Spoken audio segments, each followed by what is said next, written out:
Crossover. Oh, killer crossover. Just crossover. It just crossed him over. Danced to another victim to the crossovers. Cross him up and sit him down. All right, the chili and cinnamon roll boys are here. Crossover powered by Everlow Concrete, Paranormal at everlowconcrete.com. Don't. Josh You were thinking loves about it. chili. He loves chili. I bet either I've one judged of the your contest. wives are going to text you and like, this feels like a cinnamon roll and chili night. What do you think before you come home? I have never heard my significant other say that. That's why I married my wife, because she also hates chili. It's not. Whoa. No, she doesn't hate chili. She it's just like I've never heard her say, "Can we do chili in cinnamon rolls?" No, my wife hates chili. Yeah, my wife is fine with chili. That tradition, or we're down with whatever, chili. That tradition went sideways when people thought the cinnamon roll was in the chili, or the chili was on top of the cinnamon Alton roll. Brown really messed it up for us. Yes, he did. Poll question: are you down with chili? I'm trying. I'm logging in. Yeah, get it up. Are you? But do you like the soupy chili or just like the hard chili? Less hard chili. Less water. Like I don't want my chili Like to be soupy. Okay. Yeah, it's good. It's chunky chili. Nice little chunky chili. Have you ever guys been on the chili algorithm on YouTube? No, I did come across this guy who's making some pretty good stuff these days, though. Yeah. Oh, like it's like chili, like YouTube. competition, dude. Oh, okay. Like there was a good month stretch where I would run into all these different dudes who were making their competition chili, and it was, first off, incredibly labor intensive. Like, oh, chili is a labor of love. Like how much they have to like switch, like they were switching pots and switching heats, and like they were doing all different types of seasonings and the way they had to layer the seasonings. First off, their chili would burn my face off. Like the amount of like peppers and crap that they were putting in there, I was like, this would be way too hot. I've never gone past the basic standard chili. Yeah. You know, just I don't put too much work into my chili. Is chili one of those things where if like somebody came up to you and was like, yeah, I gotta, like, I'm known for chili, or like I always make the chili, like you get excited about that? Yeah, I would say yeah, I'd love to. That'd be I'd me. love to eat that chili. Are you have your own I'm chili really good at my recipe? chili. I'm about chili. I'm about chili. How do you make your chili? Oh, it's a secret. Exactly. There's some jalapenos. There's some beer in there. Okay. It's not soupy. You put the bay leaf in. You take the bay leaf out. You don't. You skip the bay leaf altogether. Yes. Interesting. Wow. I would like to try your chili. Aren't we put the having bay leaf Aren't we in, having you a take the bay leaf September? Yeah, that's tomorrow. October here. That's tomorrow. Yeah. So do we need people to sign? I can sign up for that. You are Mr. Soup. You are Mr. Yeah, I Soup. can make my roasted tomato basil. Go ahead. Ooh, Cook that one up. sounds I'm sure awful. they'd love to have it. Why does that sound Tomato awful? soup was not.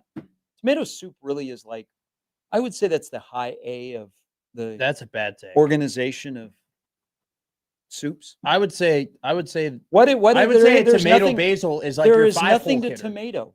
There's why have it? I A think- chicken noodle is so much So, greater than No. tomato. First off, your leadoff hitter would be New England clam chowder. Okay. Then your second hitter would be matzo ball. Then you would have I don't think matzo ball is for everybody. chicken noodle. Is this like a Moneyball lineup, or is Chicken- this like a? chicken noodle You're soup. trying to Or put are we mashing? Or like we... you're putting Otani at the top. chicken noodle soup at 3. Then you would have your cleanup hitter, obviously French onion. Then you would have your tomato basil at 5.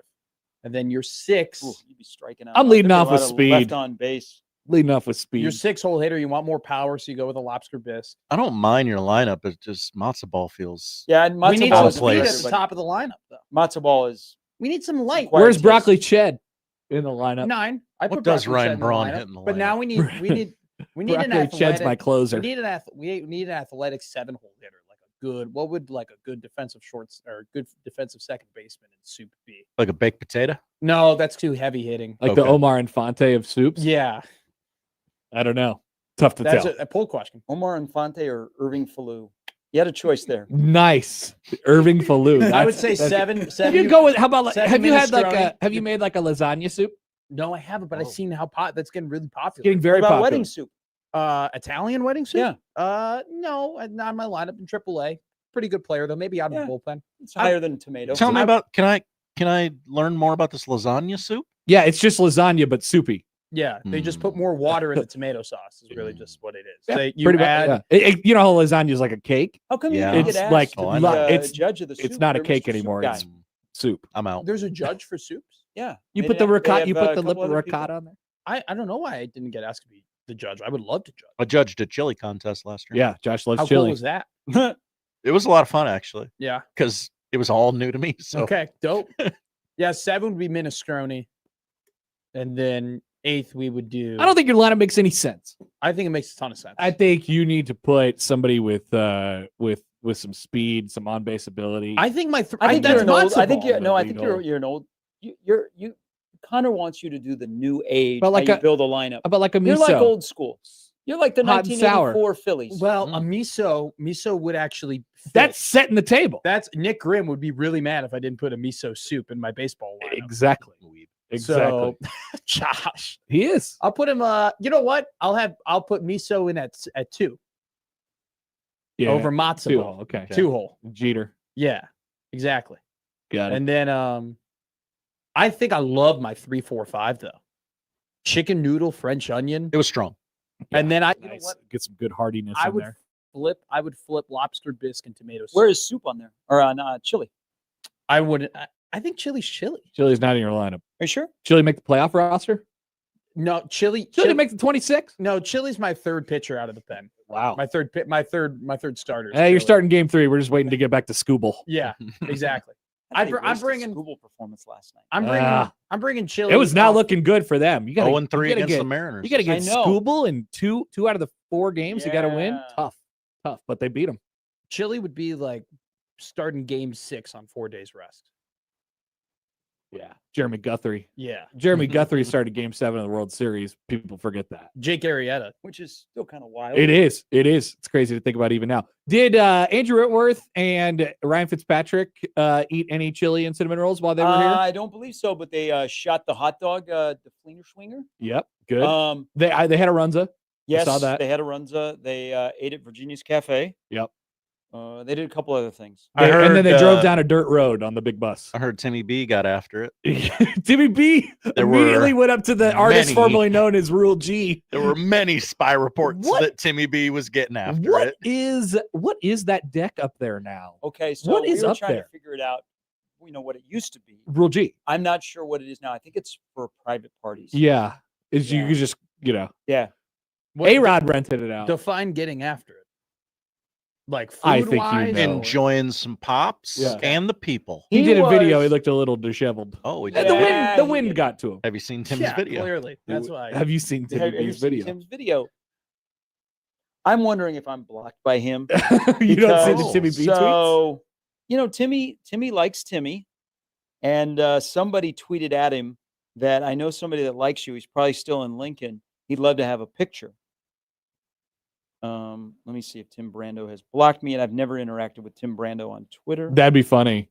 That'd be funny. He We're- did. He Gary, we were talking about. Nope, we're Larry- good. We were talking about Larry the Cable Guy's wife in the 4th quarter in a very important. Oh, I drive. haven't gotten to the 4th quarter. I haven't. So it's I've the watched TV bits- copy of that game is pretty funny. It is.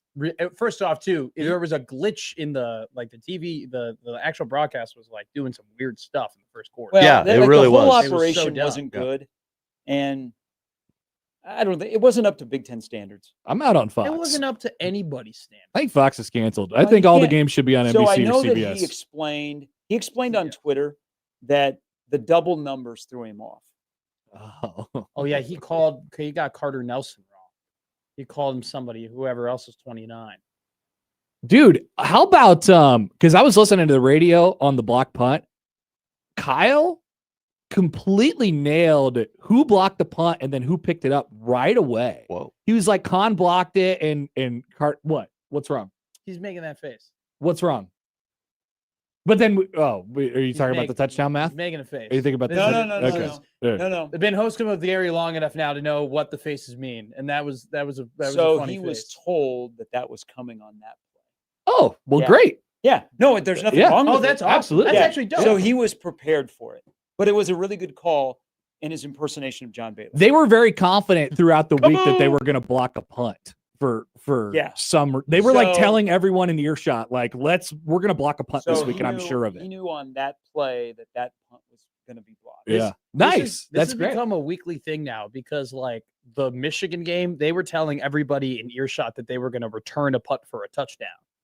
Yeah. I so- think so they just like they telling were- people things. They were, yeah. So I feel like every week now, what is the weekly special teams item that we're going to be told? Okay, so, Like, every week we're told, hey, they're going to do this on teams. Fun. back to Kyle, who's a Kyle. little fella. Does he not?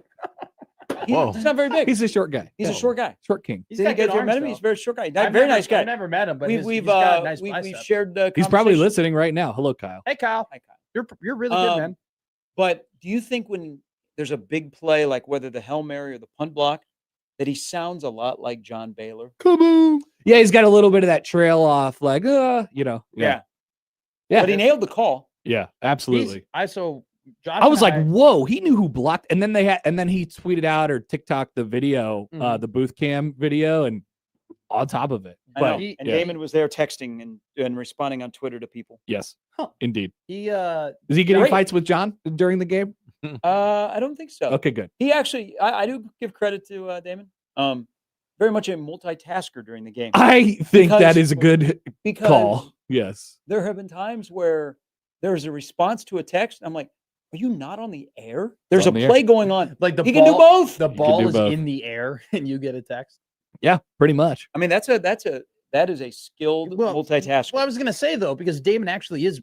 I very much enjoy listening to Damon as a color commentator. I think he's very good at it. And I also was impressed with what I was gonna say. So Josh and I listened to when we had to drive back from Arrowhead. We listened to a lot of that third quarter. Yeah, we did.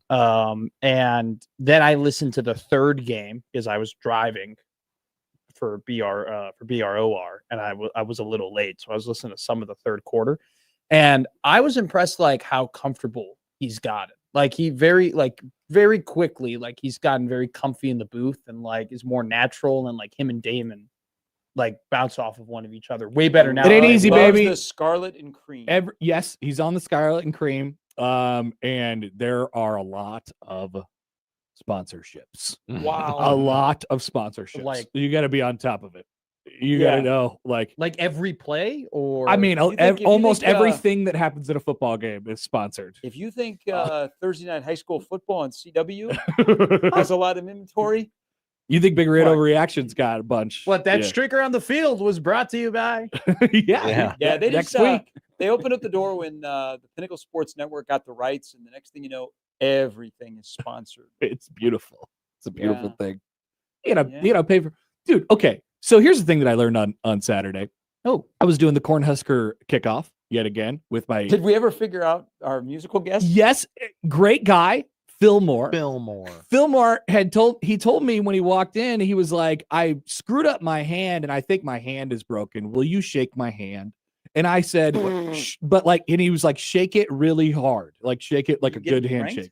And I said, all right, here we go. And then I shook his hand and he was like, we're good. I'm healed.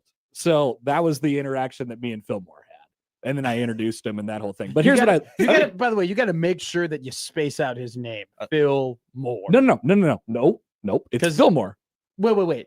It's Fillmore. I think Is that his Fillmore first set or you last up. name? Yeah. It's one name. It's an act. Fillmore. Oh, I I don't know his actual name. I thought he was Phil. I thought he was Phil Moore. no, So Fillmore. that's how he introduced himself, not as his like real name. It's the first time I ever met him.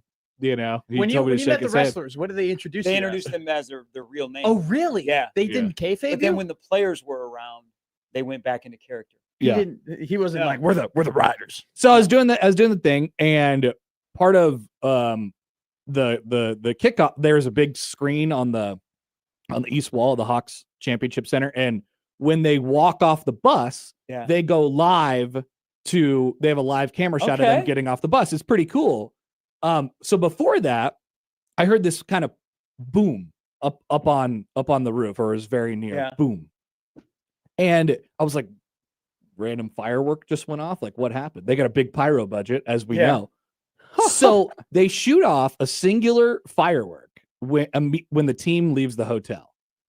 And I don't know if it's some Oh. sort of like timing mechanism, like just to get everybody on the same page Yeah. or whatever it is. But like every week when the team leaves the hotel, They come. they shoot off a single firework. Hmm. And that's how you know the team has left the hotel. Because they stay at the old Cornhusker. Correct. He's now a Marriott, right? Correct. Okay. Yeah. Wait, Yes. have they always done that? I never heard of that until Saturday.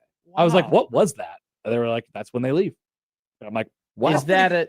That's I pretty like wild. it. I think it's cool. Yeah. But is that like to warn everybody? Like, hey, they're on the way. Like, mom's coming. That's what I home? was trying to figure out. You Like, know? is it Gotta be. so everyone knows, or is it just like well, a celebratory? I like, was gonna say, yeah. so like the game has started. on. They're Yeah. on. The boys are on the way. Yeah. maybe people that are parked in the horseshoe, which used to be the horseshoe, Yeah.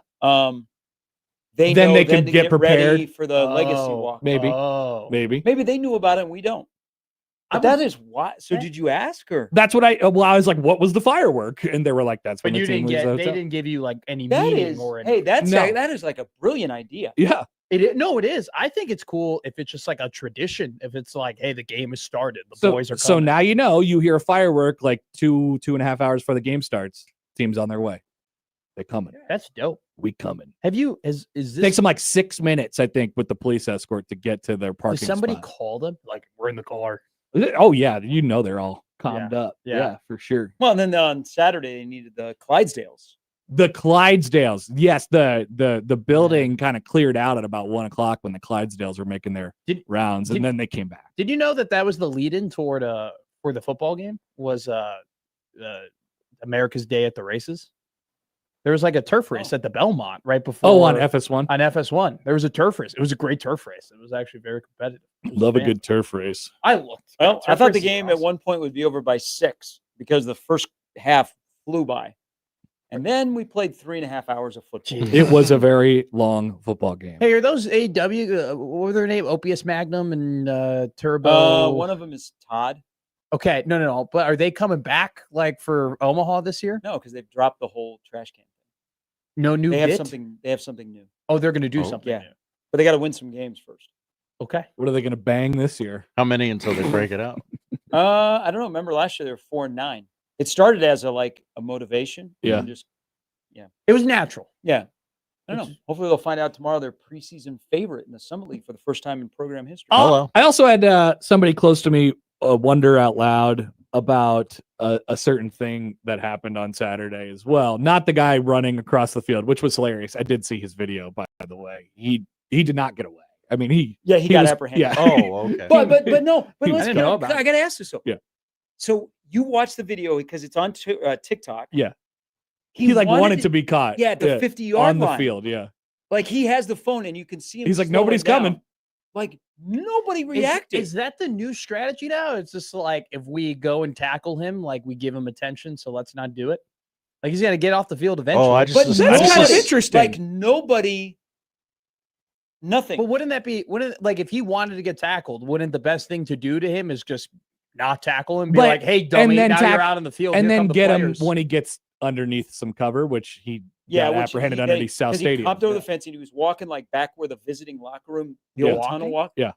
Well, yeah, because he was still talking on his phone. Yeah, he was done. and then he He's gets like, my job's done. Yeah, Dude, I'd get the heck out of there. I Keep assumed it running. was like the chai and all the ushers and security people were not of apprehending age. There's a Well- little bit more security at these, but and that you it's think not a maybe bad like thought. a state trooper or a UNLPD. Well, I don't think anybody knew it was happening. Well, certainly because I was like pointing out to people in the press box. I'm like, why is that guy running? Like somebody goes, well, he's got the T, and I'm like, no, he did. He started there because I watched got him from the the T. start, and he was running across the field. I'm like, there's a guy running on Yeah, the field, and he and then just Michael snuck out. noticed it, Yeah. and we were like, Did he- yeah, because the guy is sprinting, and again, he wants to be apprehended. He stops right before the short wall in the south end zone, and then just leaps over it and gone, and the play continues. What, Which- was Michael like, yes, cashed? Which was the better getaway, that guy or the guy who took the football last night? I think the guy that took the football because you got Tirico to do play-by-play of that. He kissed his wife and was like, I'm out of here. Bye, honey. Love you. That was so I didn't know he That took was the football. amazing. I was just sitting there because I was eating dinner, and I was just like, why is Tirico doing a play-by-play of Matt Milano running up the steps right now? Yep. That was I see classic. Kevin That was Harlan pretty go good. viral every week doing this. I want to do it too. Yeah. Is That's Kevin true. Harlan underrated? No. Okay, because I think he's awesome, and I just like I feel like we talk about like Buck and Tirico and Nance and I don't know. It's just like Kevin Harlan's doing a football game. I think he's the best at doing football in my opinion. I love listening to Kevin Harlan games.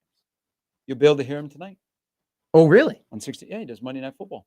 1620 the zone. Hell yeah! Yeah, I good didn't radio station. You can hear Mitch Holtis on 1180 the zone. So here's what this person close to me just wondered out loud about. Okay.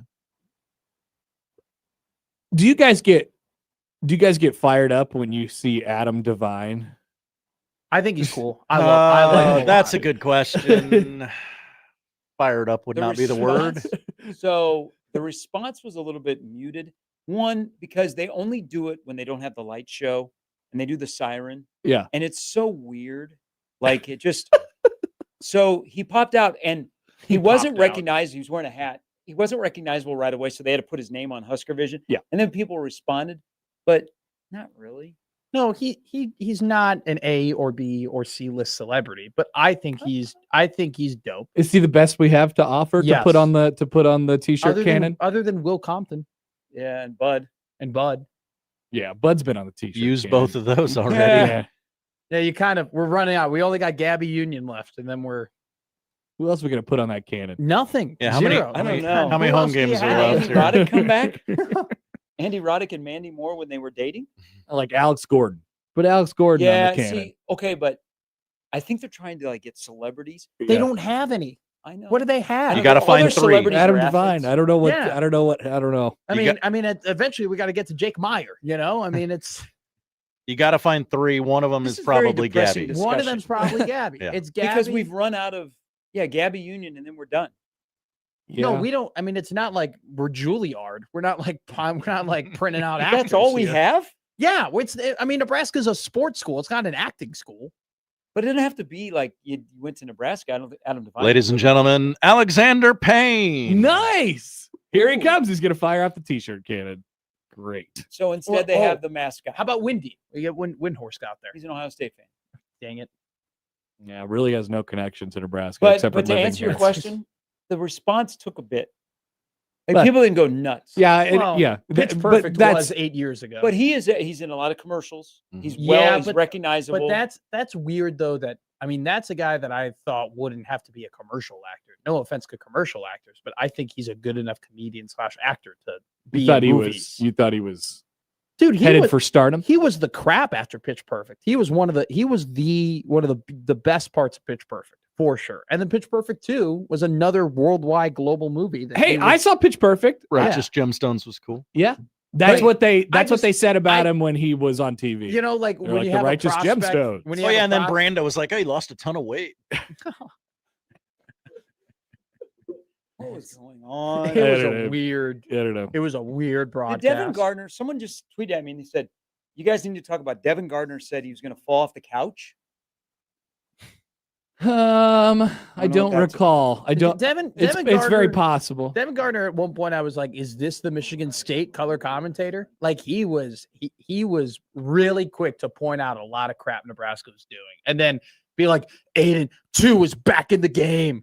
2's coming to town. Yeah, I don't. well, I don't Jimmy- Yeah, I think it was trying too hard. Jimmy Palmer just wrote something very interesting.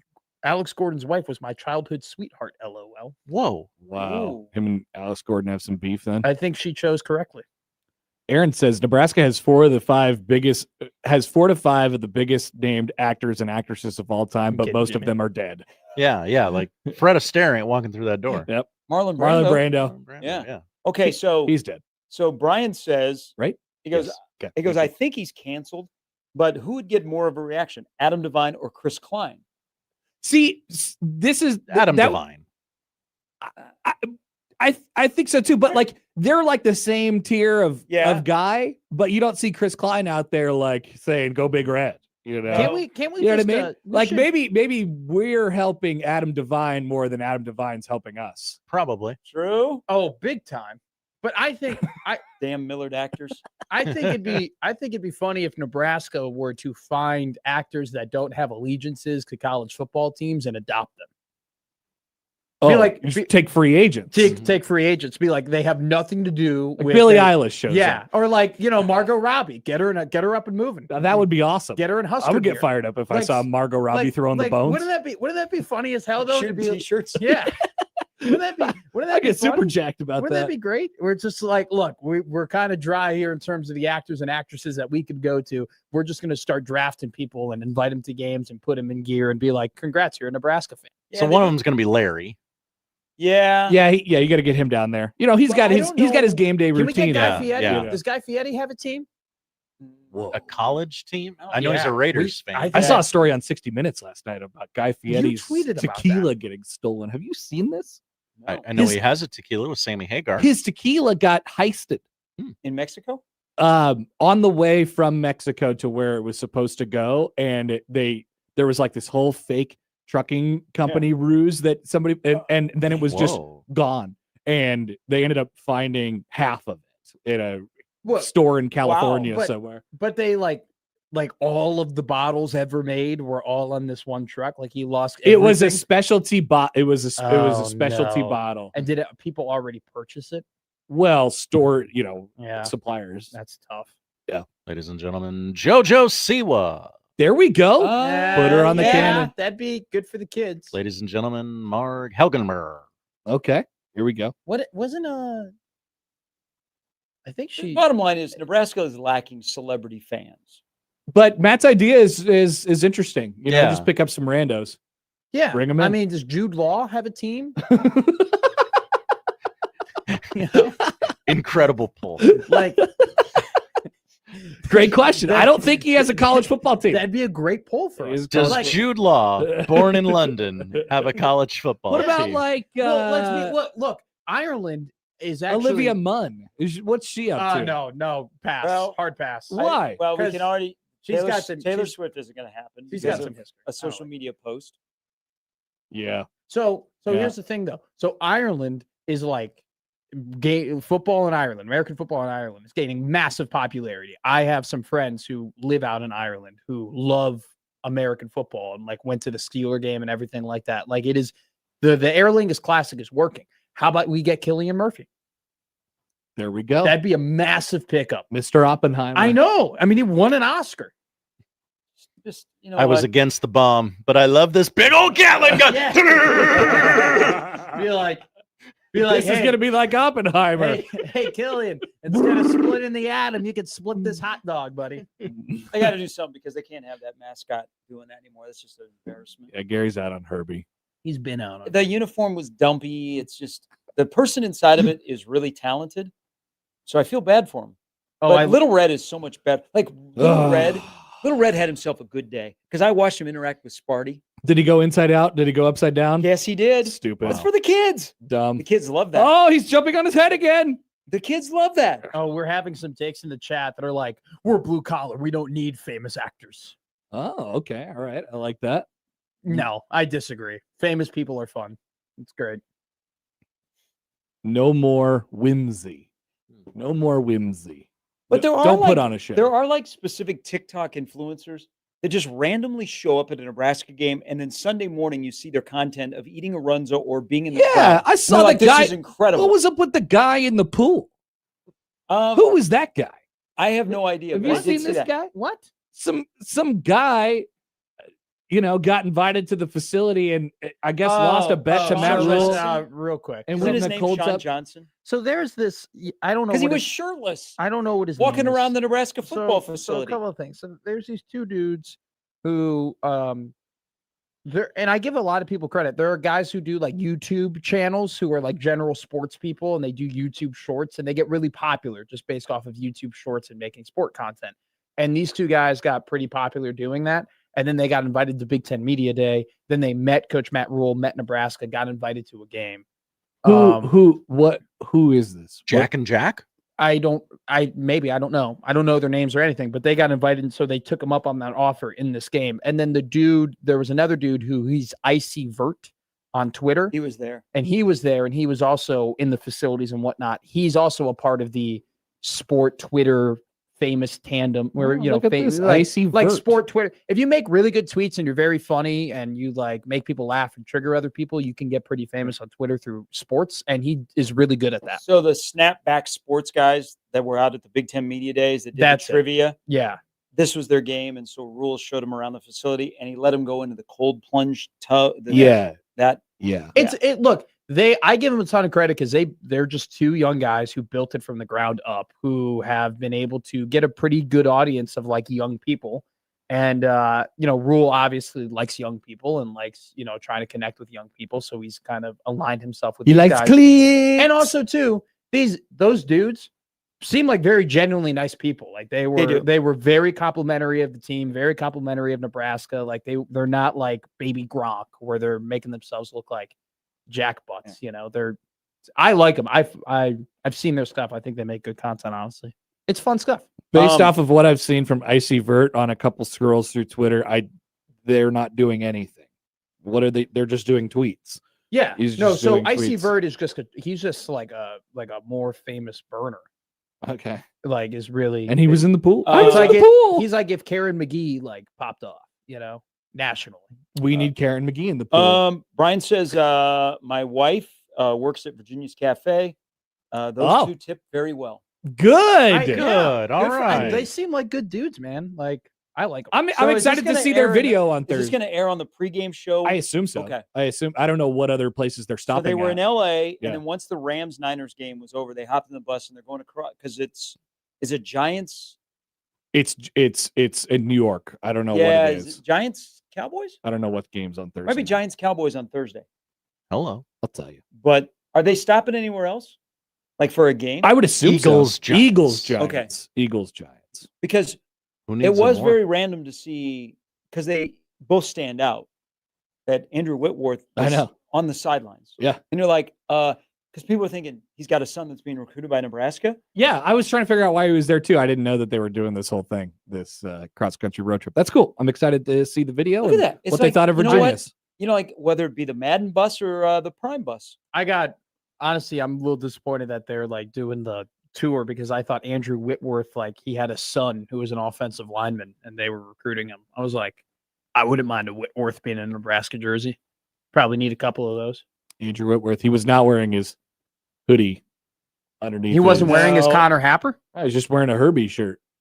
He also looked like he had not shaved since he was last on TV. So that beard was Well, he's been in a bus don't- for 4 days. Fitzpatrick still looks like he can sling it. Probably could. that'd be something we got to call like Friday. Hey, we could use a backup quarterback. Are you emergency quarterback? Are you good?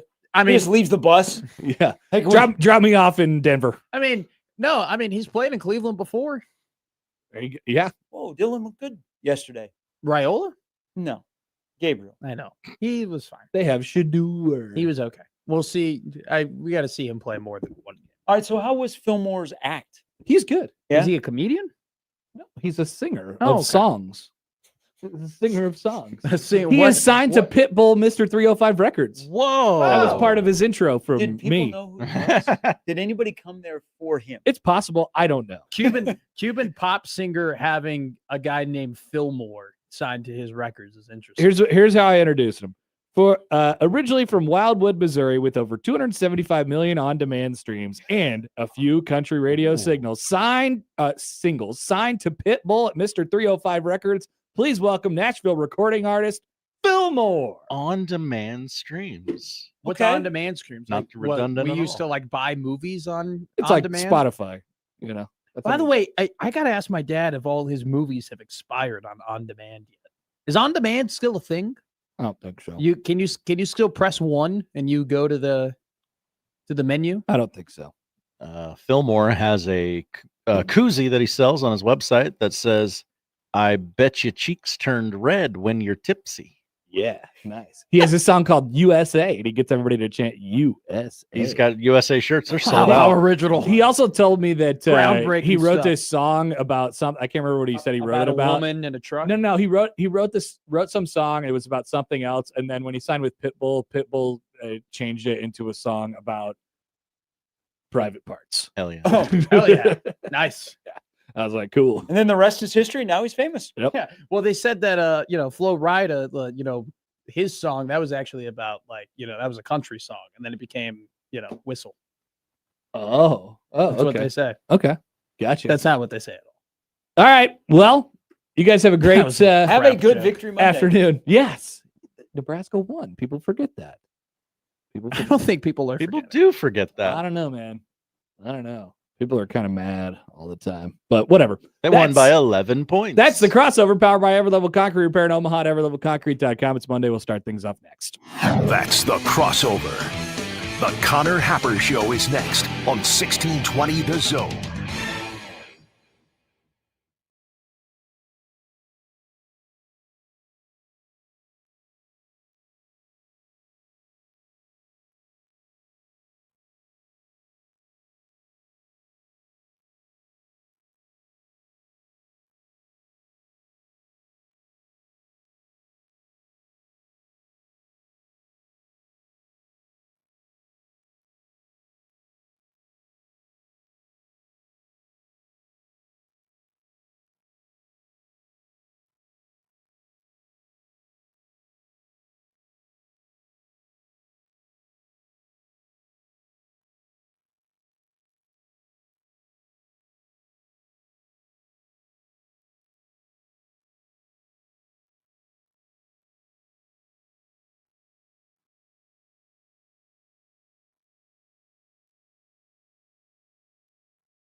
It's the Connor Happer Show. Are we sure we want to do this? Could you, make an announcement that we're ready? It's the Connor Happer Show on 1620 The Zone. All right, welcome in. Happy Monday. It's the Connor Happer Show here on 1620 The Zone and on 1620thezone.com. Connor Happer, Josh Odson with you. Welcome, everybody. Hopefully you've watched the game, watched it again, checked out the PFF grades, and had your mind completely changed on what you saw with your own eyes. What do you think, Josh? Offensive line good? Offensive line bad? I don't know. I followed the game on Twitter. Yes. And then watched the game. What did Twitter think? Twitter had some uncomplimentary things to say.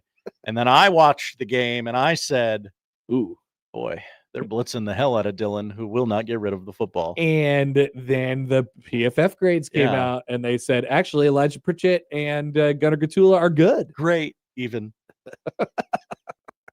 I have plenty to talk about today on the show, coming off of a win. An 11-point win. Yes. You're going to get sick of me saying that. Yep. They won by 11 points. And they're 1-0 in chunk 2. Ooh. The big chunk 2, Josh, is underway. Today on the show, Mike Schaefer will join us in about 20 minutes at the top of the hour.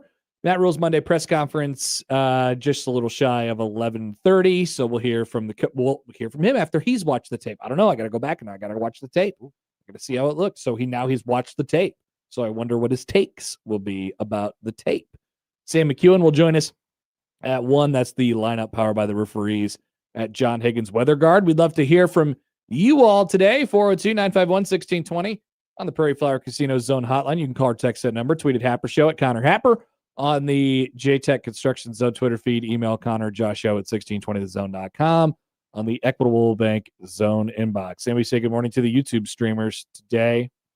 Kenneth says, still didn't cover, though. That's true. Depending on where you got it at. Yeah. If you got it at 10.5, they did. 11.5? Ooh. Did we pick 11.5? Did we pick the number 11.5 on Friday? We did. Did we both pick Nebraska to cover? We did. Losers! We had a lot of those this weekend in our picks, by the way. They were just loser picks? We did have some loser picks. We also had a lot of kind of weird games where the thought process was there, but we didn't get the number at the end of the day. That's the way it goes, Josh, from a weekend of college football. Oh, yeah, we're talking about Penn State today. Whoops. And we got to know tiny baby Neuheisel, which is fun. Look at that sweet little boy getting carried off the field. Have you seen this? I want to be crystal clear. I'm a red-blooded Nebraskan. I hate Colorado. Therefore, I hate Rick Neuheisel. Wow. Always have, always will. Okay. That was pretty cool. It was. And it was at the expense of Penn State. Oh, man. Quite possibly. To see it. I don't want to exaggerate when I say this. That might be the worst loss in the history of the sport. It might. That's what people are saying today anyway. As far as numbers are concerned, 0-4 team with fired entire staff versus top 5-ish playoff contender, albeit coming off of a loss. There was some other factors that of course went into that game. Cross country travel is one of them. But the craziest part about it, Josh, and like I said, we'll talk about this later. It wasn't a fluky game. No, it wasn't. It wasn't like Drew Aller messed around and threw 4 picks. Yeah. And was well, how could you overcome that? Nope. They got taken to the woodshed and spanked. Their defense just went away completely. Yep. I don't even know what to do with that. I mean, they just didn't show at all. So, yes, we will be talking about Penn State today. Elsewhere, people are mad at the AP poll again. Great. It's good. I like to have a little talk about the AP poll. That means Nebraska's close, right? They are. They're 29th. But Cincinnati, they're ranked ahead of them. People forget. And that's what people have decided to be mad about. Cincinnati ranked in front of Nebraska. Are you kidding me? If only there was a way where these two teams, we could decide between these two specific teams who was better. That's what people are saying. Anyway. I thought we were past this. No, we're not past that. Frivolous stuff. We are not past anything. Okay. Dylan Raiola rolls around in the mud a little bit. but pulls himself out. Talk about Dylan today on the show. Are you starting to trust Nebraska? What do we do with the Gunnar Gatula and Elijah Pritchett good PFF grade information? Nebraska is now down to, I hate to be the bearer of good news for you all, because I know we don't take good news well here. We do not. Nebraska is down to, count them, 0 ranked teams left on their schedule. 0? So, that whole curse or whatever, can't beat a ranked team. Well, guess what? In order to make the playoff, they don't have to.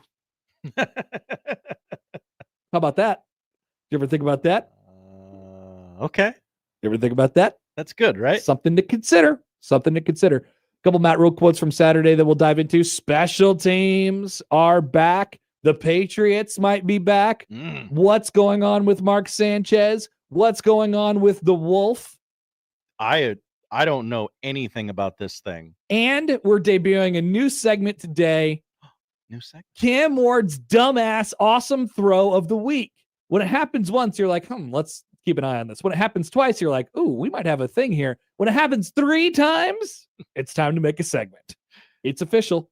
And so, suck it, John Bishop. Cam Ward's dumbass awesome throw of the week will debut today. That is the setup for today's show. We are happy that you're along with us. Once again, Matt Rule coming up in a little under an hour. Mike Schaefer at the top of the 11 o'clock hour. We'll be back after this on 1620 The Zone.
Let's get back to the Connor Happer Show on 1620 The Zone.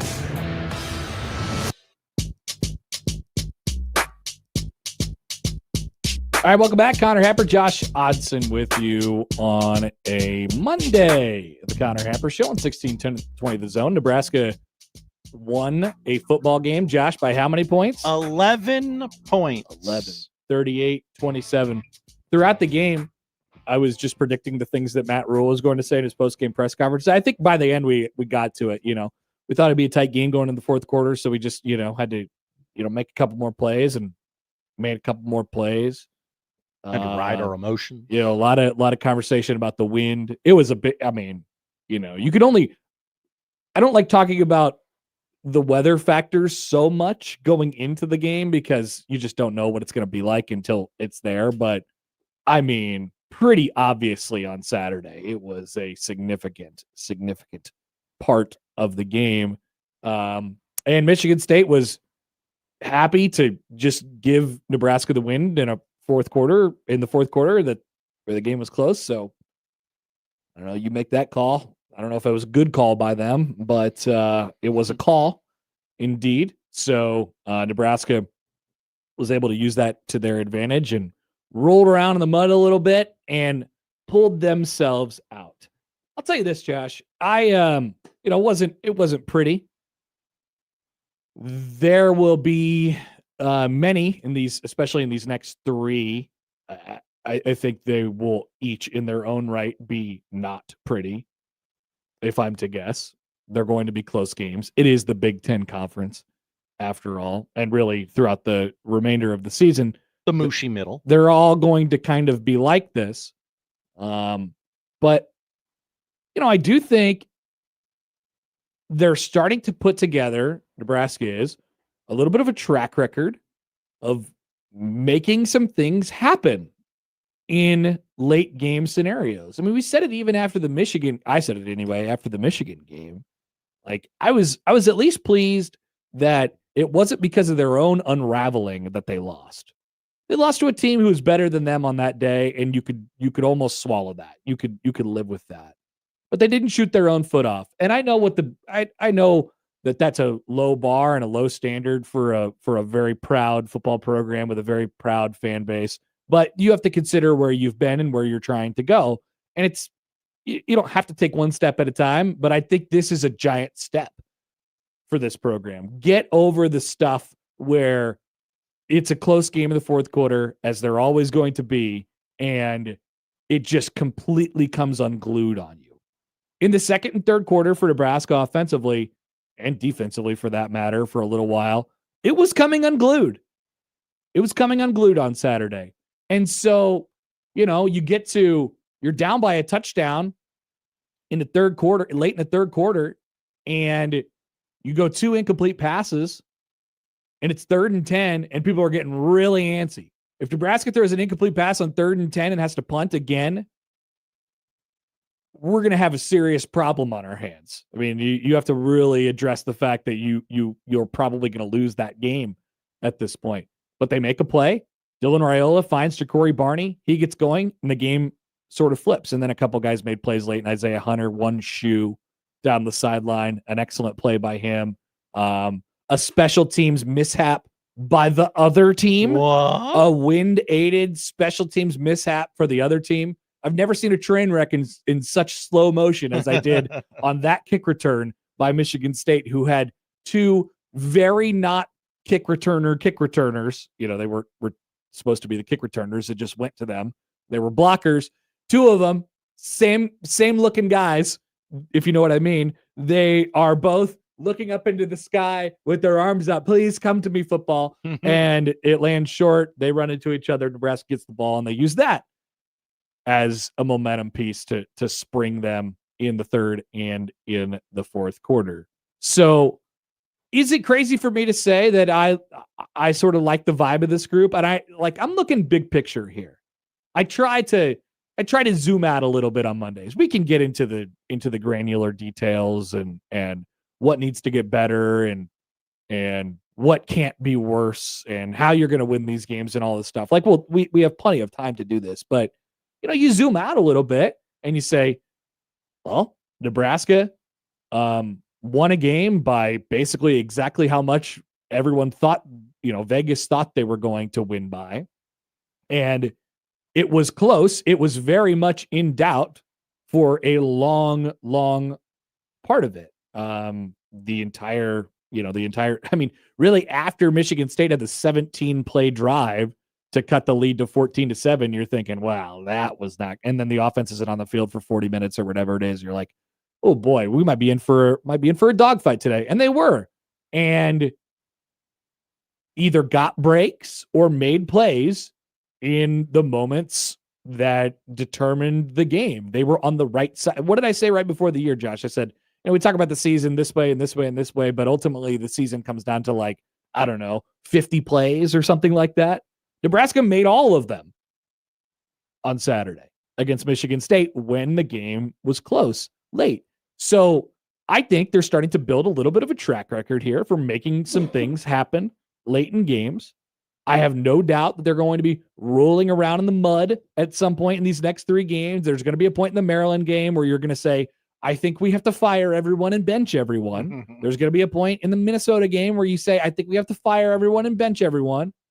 But if you zoom out, and you the things that Matt Rule says after the games can be somewhat grating and annoying at times, like, we just knew it was going to be a close game in the fourth quarter. I've heard people comment to this show all the time. They're like, I hate that mentality, just try and get it to the fourth quarter, have it be close. A lot of that stuff is coming true. And a lot of that stuff that he said they're trying to get to, where they just make a couple more plays and hopefully their style of play grades on teams or whatever it might be in the fourth quarter, that those things are happening. So I now have some confidence and some trust that these games are all going to have these inflection points and Nebraska is going to come up with something. That is a very different feeling than, now maybe some people are having a problem shaking the last 10 years of your life.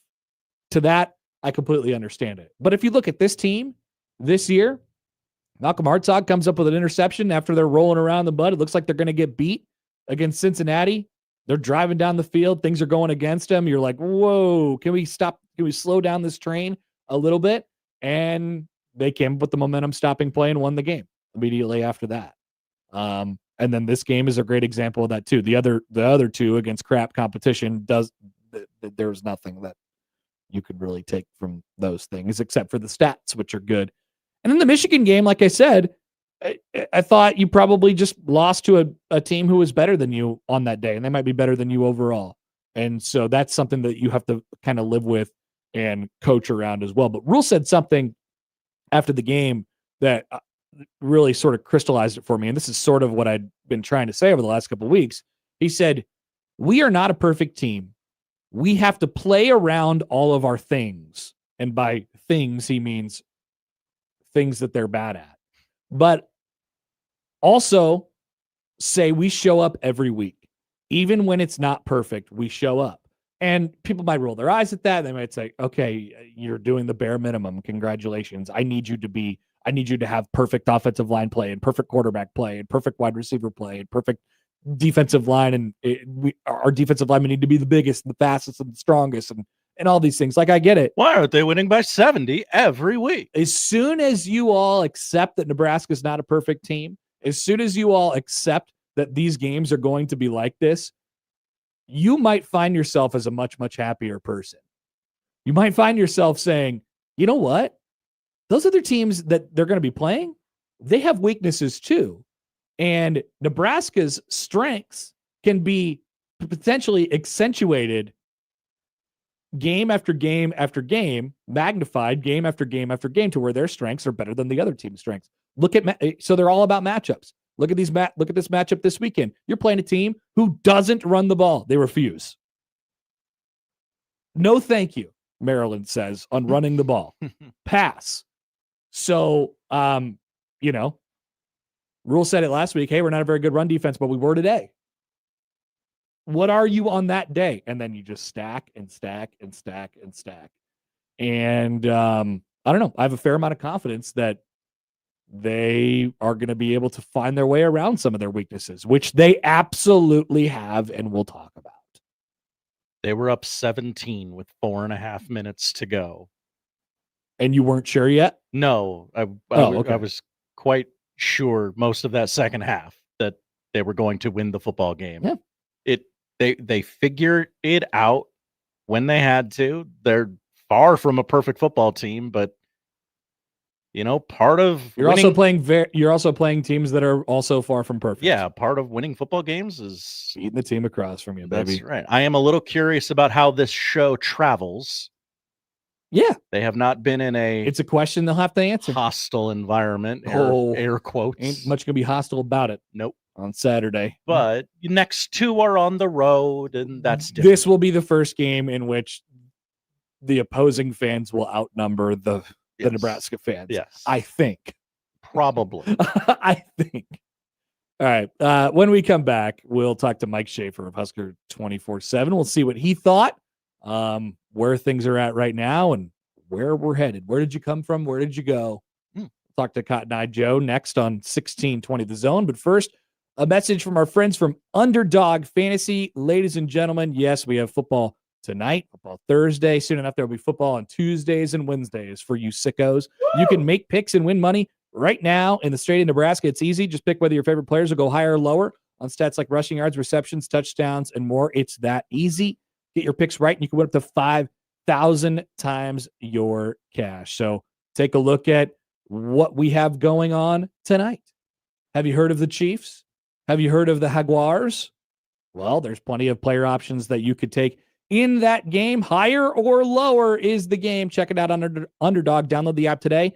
Sign up with promo code HAPPER1620 to score $100 in bonus funds or bonus entries when you play your first $5. That's promo code HAPPER1620. Underdog, make picks, win money. Must be 19 plus and present in Nebraska. Terms apply. See assets.underdogfantasy.com/web/play and get terms _DFS_.html for details. Concern with your play, call 1-800-GAMBLER or visit www.ncpgambling.org.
Come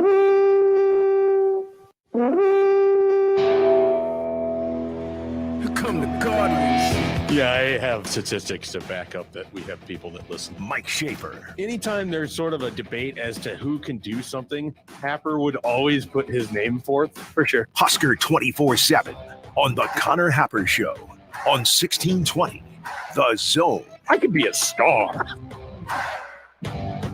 And we're joined now on the Prairie Flower Casino Zone hotline by our good friend Mike Schaefer of Husker 247. He joins us now. Schaefer, good morning. How are you? I am. I'm doing well. Enjoying the gloomy weather. It feels more like fall. I'd like more of this. Maybe a little less rain, but less hot winds than what I experienced on Saturday. Yeah, I'm actually okay. In comparison. By the way, this is not. It's not an issue. We can hear you fine, but you do sound hollow. Where are you? Are you in a bathroom? No, I'm in the hallway of my house. Would you like me to go somewhere else? No, you could go. No, you sound fine. It's just you sound different. Okay. Well, I don't intend to sound different. I'm gonna go into a room that isn't the entryway of the house. Does it sound better in this room? Try again. Do a take. Say something. The Minnesota Vikings are a bad football team that won a game in London this weekend. That sounds like something that you would say, but you still sound the same. You're right. From the hallway. I don't understand. I apologize. I wish that it sounded better. It's okay. That's what you get. It's okay. It sounds fine. All right. By the way, I don't know if you caught up with fellow bearded friends Andrew Whitworth and Ryan Fitzpatrick this weekend, but it appears as if they have made it to Indianapolis and have arrived on the Pat McAfee show today. Oh wow! Are they? That was a voice we didn't prepare for that. I was wondering if they were checking in on Mark Sanchez to see how things were going on there. Well, yeah, it's a big story in Indianapolis. It is. It is, and I don't really know what's going on there, but I don't know if they've made contact with Mark Sanchez yet. Hopefully, I don't know. I don't know. Hopefully everything's okay there. I'm trying to tiptoe around it as much as I can. I feel like those guys would have been pretty disappointed in me because I had a very large homeless man's beard going into Saturday morning, and then got a haircut and a beard trim before the Nebraska game. Which I have to tell you, great feeling. I have very strong feelings about this as it is, but doing it before the football, I might be doing this more often. This might become a thing that I do now before, like maybe, I don't know when the next one would be. The Iowa game, maybe that's an 11 a.m. kick. I don't know if that's possible, but if I get an afternoon or an evening kick, I'm probably just going to be scheduling my haircut and beard appointment for the same day because I felt good. I looked good. I was quite happy. It puts you in such a good mood. It's amazing. I bet your grades were a grade better after the game because of your beard trim. Yeah, there were some people that took some issue with me giving A's to the defense and the rush defense and the pass defense in the game where Nebraska gave up 28 points. So I was probably feeling so good that maybe I wasn't as critical as I've normally been. But I suppose that's true. It's because of the beard trim. And maybe you should put that in the grades, in the grades column next week. Like, hey, just so you guys know, last week I had a beard trim, or, the status of your beard, put it in the notes just so people know where you're kind of coming from. Yeah, that's fair. I can be like, yeah, we're on week 6.5 since the last time this thing has actually been trimmed professionally. Looking pretty bad. I don't like Nebraska's pass protection. Exactly. And then they would know that you're going to be a little bit more curmudgeon-y as far as the grades are concerned with that. All right, Schaefer. So the game itself, I love, first of all, maybe I'll get your thought on this. Like this conversation with Nebraska has become so much less about like, which team will we get? And this emotional sort of roller coaster that they've been on and what are we going to get today? And it's about the games now. It's about the matchups and it's about wind a little bit on Saturday, but it does feel good to talk about football, Nebraska's strengths and weaknesses against the other team's strengths and weaknesses. And I thought for the most part that showed up on Saturday.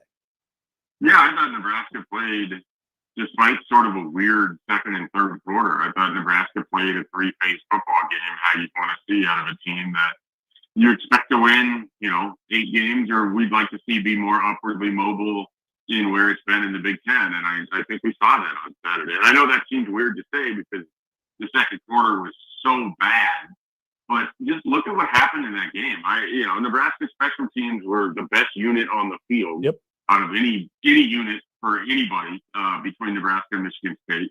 Nebraska's defense gave up 28 points. Yes, 7 of those came against the backup quarterback where they didn't really provide any pressure and three-score game late in the fourth quarter. And I don't mean to be that dismissive of it, but I don't really care about that touchdown. And then 14 of them came, and this is sort of where it gets contentious, on short fields where Nebraska allowed no one third down conversion, but 3 fourth down conversions. So they had ample opportunity to get off the field. They couldn't do it, and that is a hit against them. But they made Michigan State really work for every yard. I mean, the first 3 touchdowns of the game for Michigan State, they had to earn every inch of the field. And that's what you want out of Nebraska's defense. I thought the defense showed up. The front 7 played great. Obviously, they had the sacks. You saw it right from the start with Javen Wright hurdling the guy and making the play on the very first possession that they were going to be hounding Aiden Child. I thought he was never comfortable at any point in that game. No. He wasn't able to diagnose what John Butler had going on in the secondary. They weren't really going to be a down-the-field passing threat. It was largely going to be, can Nebraska tackle, can Nebraska play in space? And for the most part, they did that. And you might be like, oh, but he ran for so many yards. And I would say that that's mitigated by the fact they had 40 yards worth of sacks. So I thought Nebraska's defense played really, really well and answered the bell in a game against a Michigan State offense that's pretty solid and a Michigan State quarterback that all of us were talking about, hey, how can Nebraska defend this? Blah, blah, blah, blah, blah. I thought they looked good. And the defense, I think, continues to get better. I'm excited to see what that unit looks like in the month of November because a guy like Williams Nwaneri is getting the first real football of his life, and we're seeing what he is able to do. And he's only going to get better at it. And a guy like Deshaun McCullough playing an entirely different position after 2 years at Oklahoma, he's getting better too. You have Javen Wright who's playing football at a high level. I thought they swarmed and they tackled well. I mean, it was, to me, a pretty aesthetically pleasing defensive game for Nebraska. And if they play like that more often, combined with that special teams, that's pretty good. And then it allowed Nebraska's offense to have a walkabout in the second quarter where they didn't really do anything, despite being set up for 3 different opportunities on Michigan State's side of the field. And Nebraska still won the game by double-digit points. I mean, I can't stress enough that we spent years talking about complementary football, and we are now seeing it. And it allowed Nebraska's offense to have an off day and still have enough success to nearly cover the spread. Like this should feel good. People should be enjoying this on Monday. I cannot stress that enough. Don't let how you felt about the second quarter remove how you should feel about where Nebraska sits overall. Are you ready to just like bake into the equation going into the game that Nebraska is going to win the special teams battle? Like, it took only 5 games, I guess, to get to this point, but they actually really made some plays, and it was a huge difference maker for them on Saturday. I thought for the previous 4 games before that, it was good and held up its end of the bargain. Now, so there's some like real legs to stand on here. How do you feel about that going forward as a difference maker for Nebraska? Yeah, it's funny that you bring that up because it's what Brooks and I talk about on Husker 24/7 daily today, and it's just the massive difference, the shift in how you feel about Nebraska football because their special teams, not just competent, which is what we were asking for last year out of Ed Foley's group, and they were never able to get there. They're like a legitimate threat to other teams. And it's not just that they blocked a punt and returned it for a touchdown, or that Ja'Cory Barney damn near returned a touchdown, or actually did, and then it gets called back. But and then had another return that should have set up your offense for points. It's just teams can't even get yardage on the punting game anymore. Like, I stressed all of last year that, yes, the long snapper issue was bad and that Nebraska wasn't making kicks and they're leaving points on the board. But it was other things that were driving me nuts about their special teams unit and it was how bad their coverage was. Brooks basically told me this morning, I knew that there wasn't much. They've given up negative 1 yards in return. They've returned the ball for over 270 yards, both of which are not just improvements upon last year. They are massive improvements upon last year. So now we're talking about a huge difference in field position, both from where the defense gets to force teams to start from and from where Nebraska's offense gets to start from, which puts them closer to scoring points. All of this sounds really, really good, and it should. And if it continues, Nebraska, again, gets to take a big step forward. Like, this is complementary football. This is what we've been screaming about forever. And now we're getting to see it happen. And, oh, by the way, you have two guys in Ja'Cory Barney and Archie Wilson that might just be special. I mean, Archie Wilson's so good that he's a two-time Big Ten punter of the year, and he just got here. Like, that's how good he is. And what was great about Saturday is he went through adversity, he had a horrible punt, and then he came back and he hit two big ones for you down the stretch. And I think that's kind of an important thing. Like, it's a small thing, and you don't want to see your punter shank one out of bounds ever. But what you do want to see is he did it. He just let it happen. He moved forward, and then he made a great play the next time his name was called. I think that's super, super valuable and will matter down the line for Nebraska. Is the issue then for people? You're going to have to speak for people now. Is that they're it's a good time for the people. They're playing complementary football, but it's not like the kind of complementary football that they want. I mean, because it's the kind of complementary football that, you know, it's not we're big and strong on the offensive line and defensive line, and that's where we build our team and we go from there. Is it that? Do you think that's bothering people right now, or is it just they have a problem accepting that there are good things about their football team?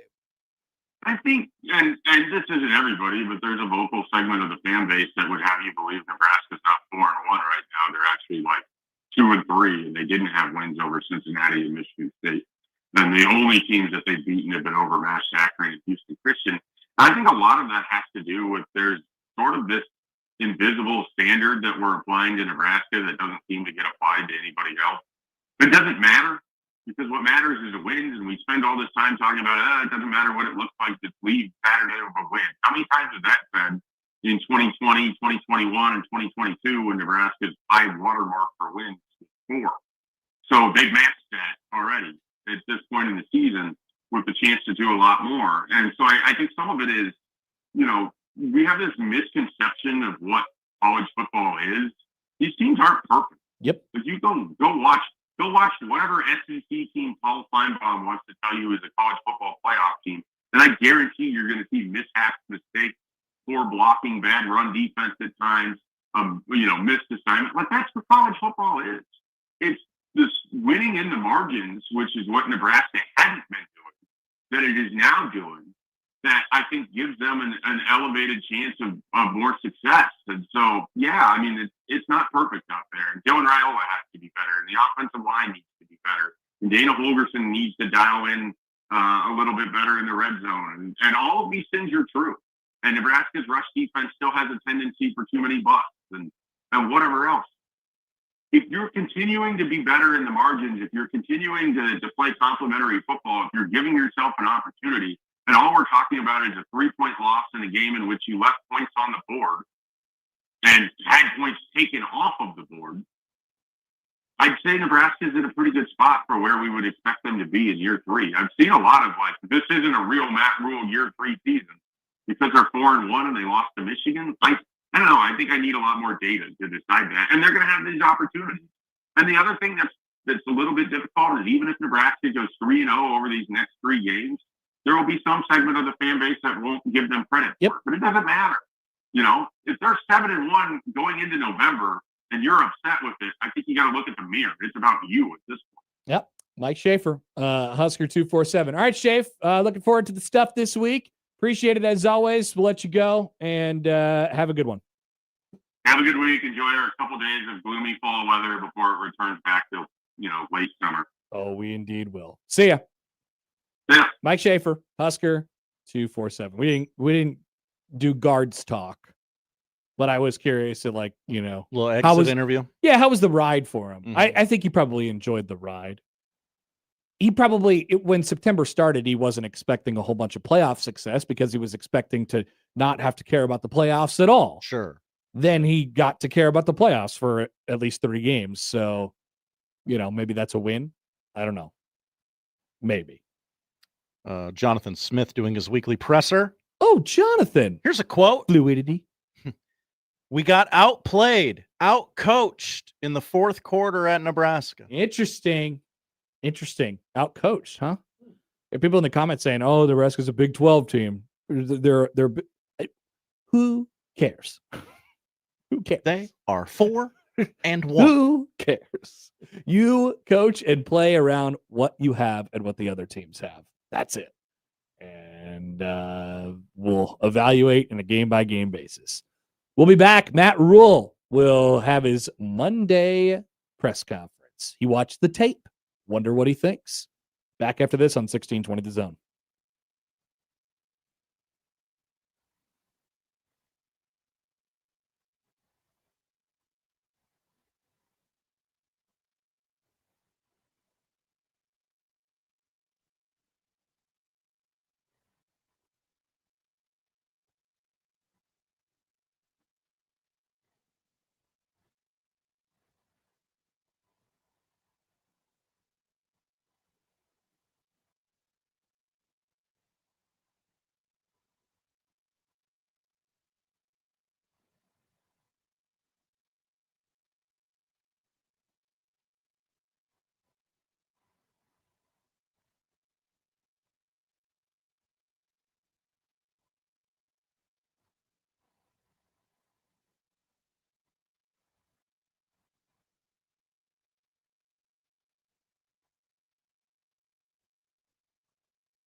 So, speaking of Kanye, okay.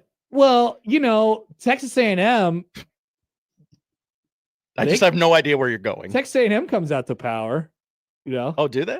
Oh yeah. Okay.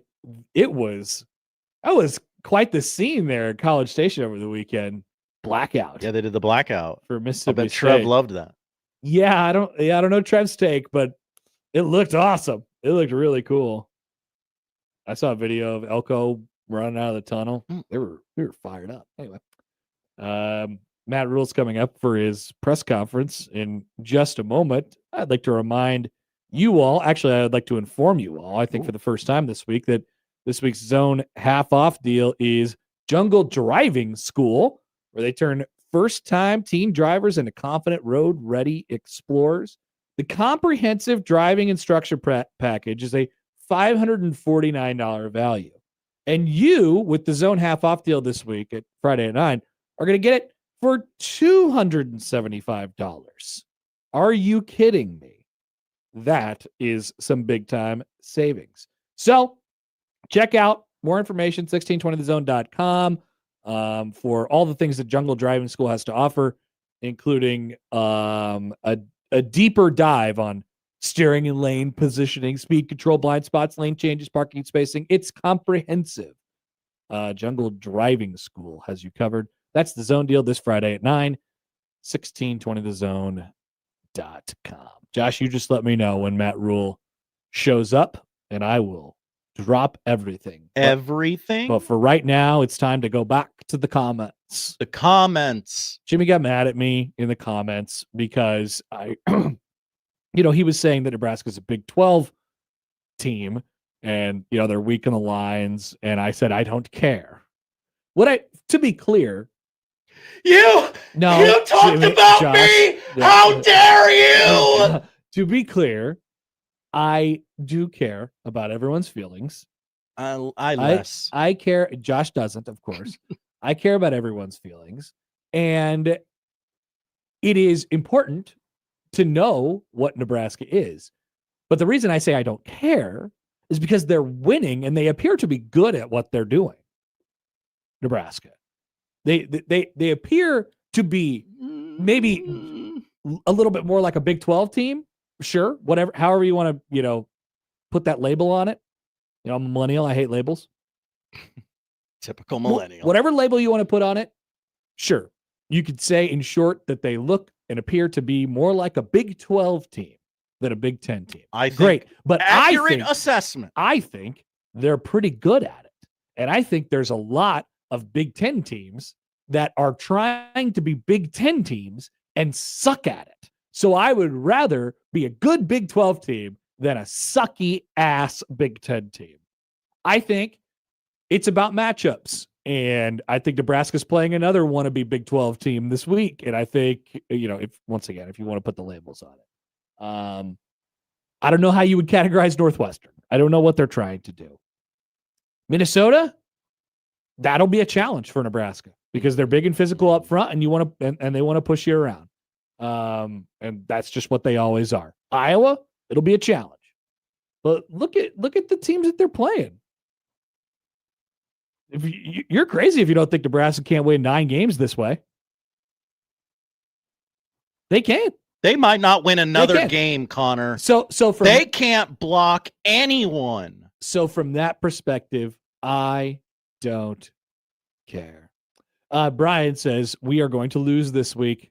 This has been fool's gold. But what about the Pro Football Focus ratings? Look, you have to Some acknowledge of us are drinking liquids over here. Be careful. You have to acknowledge that Nebraska has problems. Of course, they have problems. That's what I want you to talk about. I'm acknowledging it. Not Josh. the win. They need to. Not the 4-1 record. But how do you deal with it? Because people always say, like, oh, no, you have to bench the guys and you have to fire the coach. Sorry, guys. Like, the guys who are playing right now are their best options. Clearly, they're their best options. And the guys who are coaching them right now, it's just something that you don't really do during the season, especially when your team is 4-1. You don't, like, I'm a big believer in continuity, and I don't want to throw a wrench into the situation right now. does big picture Nebraska have to get better at recruiting and developing and producing offensive and defensive linemen? God, yes, of course they do. But right now, it's a problem that they can't deal with from a 40,000 foot view.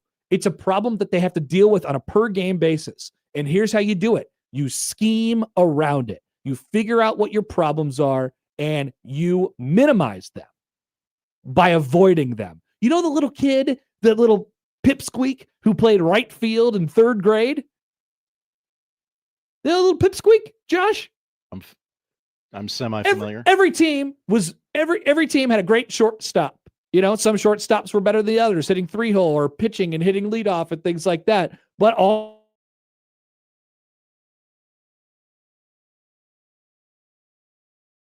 act on the game. Nobody's hitting it to right field in 3rd grade. That would be asinine. Nobody's hitting it to right field in 3rd grade.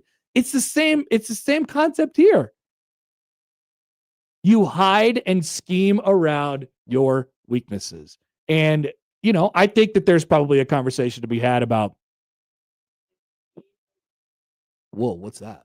That was me. Yeah, I was just checking to make sure I was doing my job right. Okay. Yeah, Josh, you're doing it. Very close to coming. Okay. Yeah. I have an empty podium on my screen. And, you know, I think there's a conversation to be had about what Nebraska can do to help themselves out. Play calling is one of those things. Quarterback play is one of those things. And then the straight up play of the offensive line is one of those things. But I don't think Nebraska's problems are so big that they have to just succumb to them.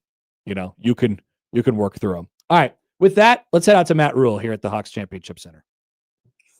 Yeah, you're good. I was just doing a lot of screenshots on Twitter. Matt Rule told me to tell you. Look down, my phone's ringing last night. I get home, my phone's ringing. JP, he's like, yeah? I'm like, FaceTime. I'm like, hey, sorry. I get concert tickets. I wanted concert tickets or something. So. Obviously, pleased with the win on Saturday. Excited to get moving forward. Excited to go on the road. Maryland will present quite a challenge. Fantastic defense, leading the country and, you know, at the tops of the country in terms of yards allowed, 3rd down, great pass rush, great rushers, dynamic wide out core. So it'll be a great opportunity for us to go out and play a really good football team and get on the road. And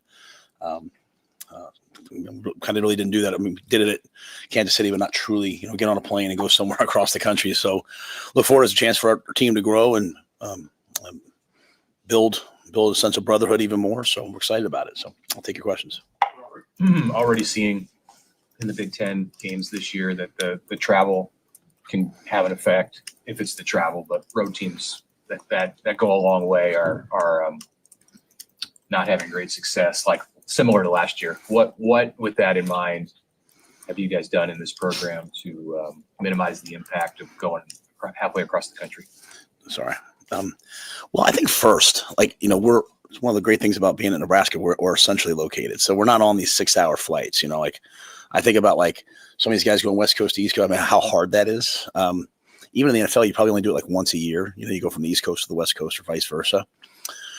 So, you know, we study everyone. You know, we reach out to everyone after they do it. If they play, hey, what'd you do? It's great collegiality amongst the league because I think we all have to deal with it. But I think the number one thing is we don't complain about it. You know what I mean? Like that's the first thing. Like this is, you know, anytime you go play a game, there's several opponents in the game, and one of them is just, you know, the conditions, the travel, all that stuff. So it's just part of it. We've had a year to prepare for it. We know what to expect.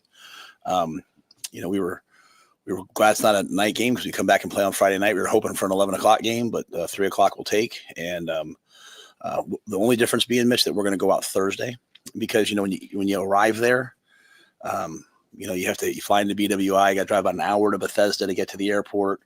And so, we know Washington didn't get in until about 1 o'clock in the morning Thursday night. So we're not a big Thursday operation. We like to go on Fridays and keep our routine. But this is one time and the only time this year that we'll go out on Thursday just because of the nature of being on the East Coast and traveling in those areas. So we'll take advantage of Friday as a day to, like I said, when I talk about the brotherhood of the team, just spend some time together and take the day to build, lock in and get focused for the game. But I think that's one change that we've made. But when we go to the West Coast, we don't really do that. But again, we aren't having the same travel that maybe. I think back to my first year here, right? We flew to Illinois, we flew to Minnesota, we flew to Colorado, and we flew. Who else did we play in Wisconsin? Right? I mean, they were all like a small plane, 90-minute rides. Right now, it's a little different, but it's good. We're excited about it.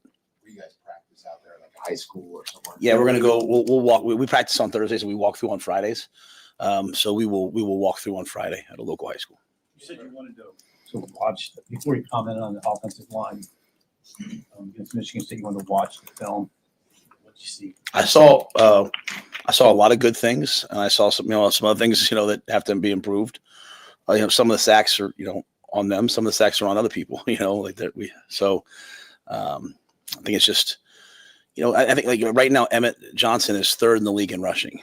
Right. So the narrative that's out there that we can't run the football is kind of silly, right? We're just, college football, you take away sacks. Are we giving up too many sacks? Yes. I mean, on one of them, that's what I love about Dylan Raiola. He stands up on the one. I don't know if you guys saw, he went, that's on me. He was holding the ball, right? Like a third down sack doesn't really bother me as much as a first and second down sack. And because, I mean, if you just hurry up and get the ball in your hand and don't get the first down anyway, like you're punting the ball. Now we don't want sack fumbles. So yeah, there was just some times there, as we all saw, that things kind of got a little out of whack and out of kilter, and we have to be better.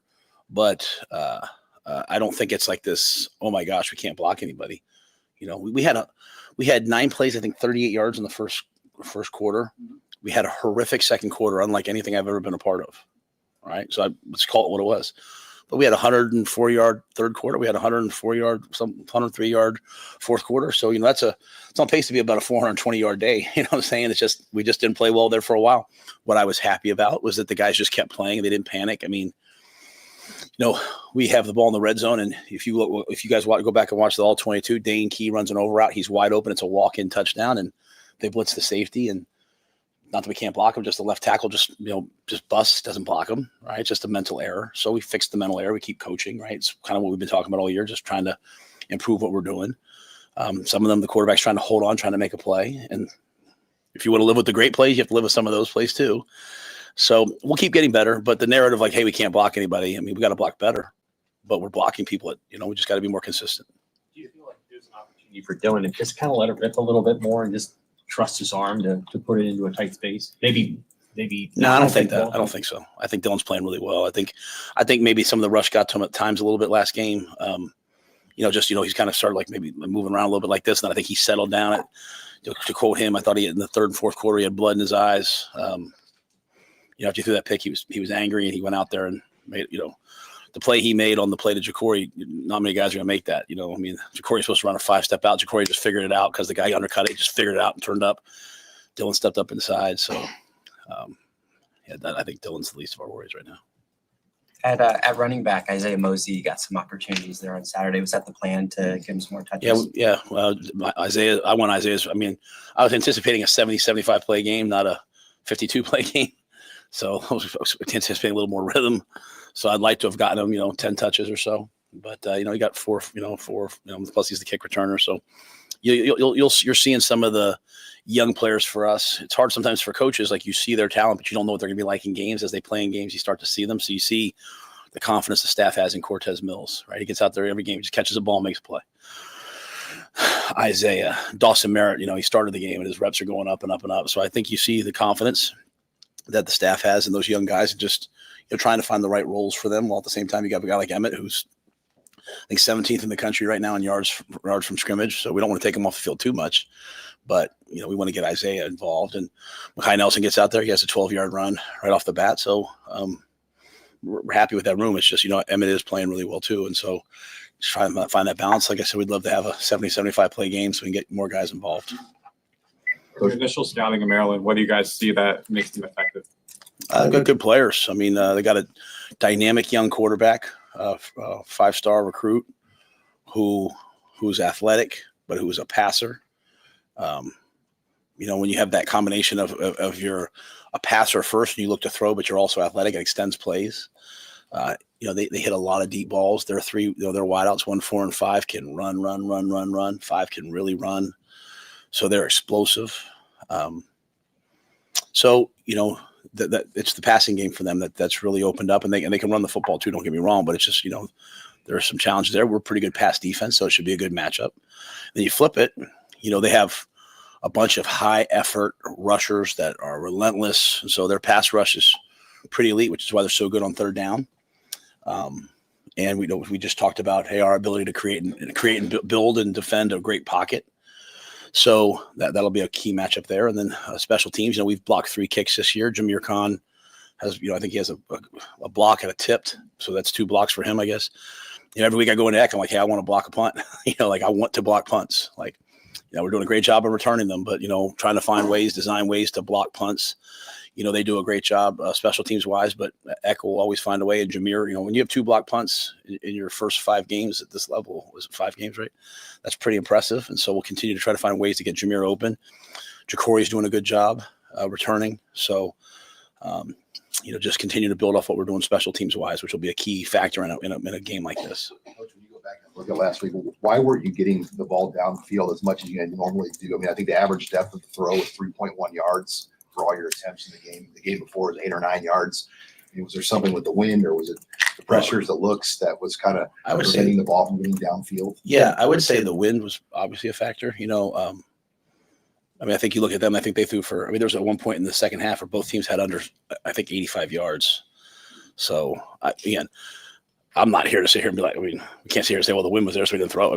But I just think it was kind of one of those deals where it was like that. I think we called some of those, and we had some guys wide open, like the play I'm talking about the Dane, and we just had a protection bust. And then just kind of, I think as games get like that, and you're just Dana was just trying to find rhythm. He's like, hey, let's get the ball in rhythm. Even on the play to Jacory, if you go, I showed the team the 3-play sequence of we throw a tunnel screen to Jacory and he drops it. Jacory Barney doesn't drop many balls. And it looks like it's going to be a decent play. We come out on a naked and Dane's open. We throw it to Dane and we kind of guys in Dylan's face and overthrown it. It's just it just feels so out of whack. Then we come out, we throw a double post rail route wheel with Emmett in the flat, 4x1. Lindemeyer has to block the end. The end gets outside, and he kicks him out. Dylan goes up inside. Corey figures it out. He throws the ball down the field on that play, and it's an explosive play. And so then all of a sudden we're going, right? So I just think it was one of those games where you're just trying to find rhythm and, is there a place to probably push the ball over the top of their heads maybe more often? Yeah, if people are going to allow us to do that. We called on one of the sacks, the one Dylan got, we called a double move to Jacory, and they rolled over the top of him. And so the pick is a go and a post over route. Just, he had to get backside of the end cut. So what we don't want to do is we want to push the ball down the field. We want to do all those things. But we don't want to, it's kind of hard. Like, hey, Matt, why don't we run the ball more? Why don't we throw the ball deep more? Just trying to score more points than the other team, So I just think Dana's elite at hey, what's working today? What are we going to do? And let's just get the ball in play as much as possible when the chances are there. Let's take some shots over their head. But to not acknowledge the wind, literally on defense, when they went into the wind, we were literally playing back shoulder man, just let them throw the ball over the top. And if you flip it, when they went this way, they kept overthrowing all the go balls because all they were doing in man was trying to throw the ball over our heads. I have to say this, and it's not related to your question, but Sierra Wright was absolutely phenomenal. He got targeted 5 times, and he just absolutely was a shutdown nickel corner in the game. But, it's kind of like Rutgers last year. It was just really, really a hard day for the passing game. But I think, we try to find some screens. So I don't know if that answers your question, and I respect the question. I think we're always trying to find that. I do think people come out and play us one of 2 ways, hey, let's play quarters and let's kind of stay deep and force them to run it and force them to get the ball in play, in which case you need to make some plays. Or they play us in man and pressure us, in which case it's hard to hold the ball long enough to push the ball down the field. And so we'll continue to evolve and see if we can get better. The screen that went for the touchdown to Hunter, what did you see? What kind of a job did your O-line do on that to get out and help spring that? It was elite. Justin Evans comes out and has one of those blocks I think O-linemen dream of, even on the backside, Gunnar Gatula, he just does his job. He goes inside because, we're showing power, goes inside and steals the mic and blocks him for 6 seconds on the far sideline. Dane Key blocks the far corner for 7-8 seconds. And so was an unbelievable play by Isaiah. I mean, Lindemeyer at the point of attack makes a great block. Justin comes down the line, makes a great block. Everyone's on their guys. So Isaiah makes a great play. And I think he'll be the first to tell you the other 10 guys, though, did an unbelievable job. And we ran that play earlier, kind of as we talked about trying to get the ball in play and get some momentum started. I think he got like 11, 12 yards. So, this was just another play like, hey, let's go get 4, 5, 6 yards, get some rhythm, and guys make a couple blocks, and he makes an athletic play, and it's gone. Do you feel like the D-line took a step forward in this game? Yeah, that's not forcing it. Just the negative, the negative things can't be like this, and then the positive things are like, well, it's okay to say something positive. They'll still subscribe and listen. I promise, guys. It's okay to be positive too. All right. I'm just teasing. I love you.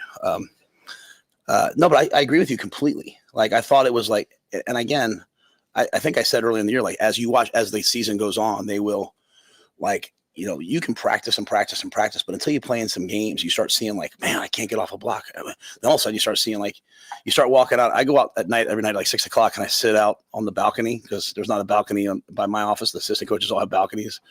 So I just go sit outside their offices and just kind of hold court for a little bit. And you look out there, there's usually someone out there working, doing some extra work, and so when they start getting into games, I start saying, hey, I need to do this. But, we stopped the run. Right. So that's a positive storyline, right? This is a running football team, and we stopped the run and turned it into a drop back game. Now, credit to Childs, like, to 2 short fields, man, he made some plays running around that bother you. But on the 1 sack, like, the effort that Waneri had, like, he spun around 3 times to get the guy.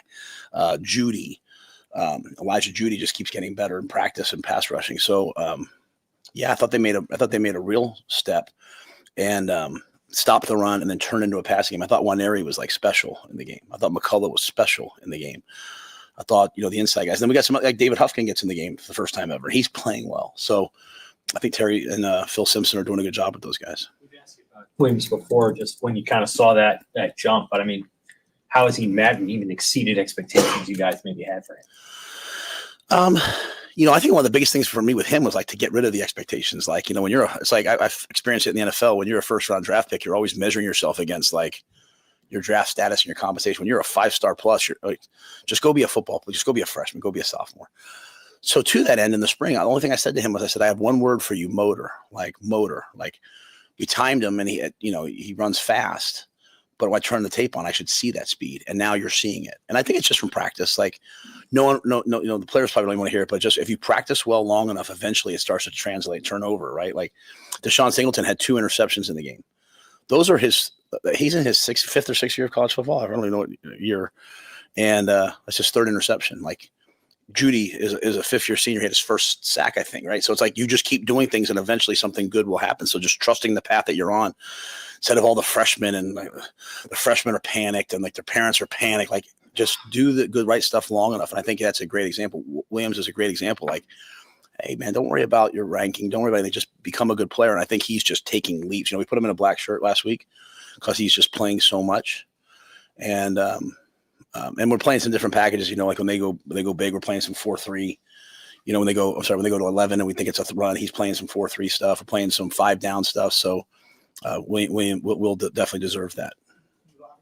High on Rex Guthrie this year, and he got the start, but I don't know if there was an injury or anything with Marquise, but I'll went into that. And how did you see, I guess, a team captain Marquise just sort of handle not having that same role that he's had? Yeah, Marquise is like, if I had to pick like what a captain looks like, it's Marquise Buford. And he's been through a lot of physical adversity in his time here. He just wants to win. And he's got a significant role. He played a ton. He finished the game out for us. Plays in dime. Guthrie's ascending too. So just and like I said, we have so many different packages. Like I said, Dawson went in and started the game because we started, and I couldn't tell you how we're going to start. They came out whenever they went out. John said line, which is our 4-3 stuff, and they went 4-3, so he gets the start. So, but Marquise Buford is exactly why people like me got into college football, for guys who always put the team first and put winning first and nothing else. And so I can't say enough about him. Do you anticipate Malcolm traveling with you guys this week? He's closer. I'm hopeful, but this is certainly a game we'd love to have him. We tried to warm him up and see how he was, and he's just not there. So I'm not sure yet, to be honest with you. But we'll get to tomorrow and we'll see where he's at. We had some guys come out of the game banged up, so we'll see who can practice and who can't. But we could certainly use Malcolm. Not that other guys aren't doing well, but I mean, his guy's got a ton of production for us. And in a game like this, with the speed that they have at wide out, we'd love to have him. Did you guys anticipate this type of play? I mean, where you've held, 2 or 3 really good quarterbacks to some of the worst games they've had all year. Yeah, I mean, I try to tell everyone after the Cincinnati game. When I say everyone, I'm talking about like our team. Like, hey guys, just so you guys know, this guy's a real quarterback. Like, there were 5 scouts. That's the exact story I told you guys. There were 5 scouts at the game that were like, "Oh, he's a pro, Matt." We held him to 64 yards, and everyone was really disappointed after the game. I can't believe it was 2017. To me, it was like, "Hey, we won a close game. We played a good team." Have you watched them? They're dynamic. Like, you know what I'm saying? So to your point, I think we're playing good pass defense. I think some of it is, unfortunately, we've let too much run game go. So people are like, hey, let's stick with the run. So this game, we stopped the run to a degree to force them to get into those situations. I think Butler is elite. I think Butler is pretty elite. I'm watching what he does, like putting concepts together in terms of coverage, because it's not just like, hey, you covered it. We're not just doing that.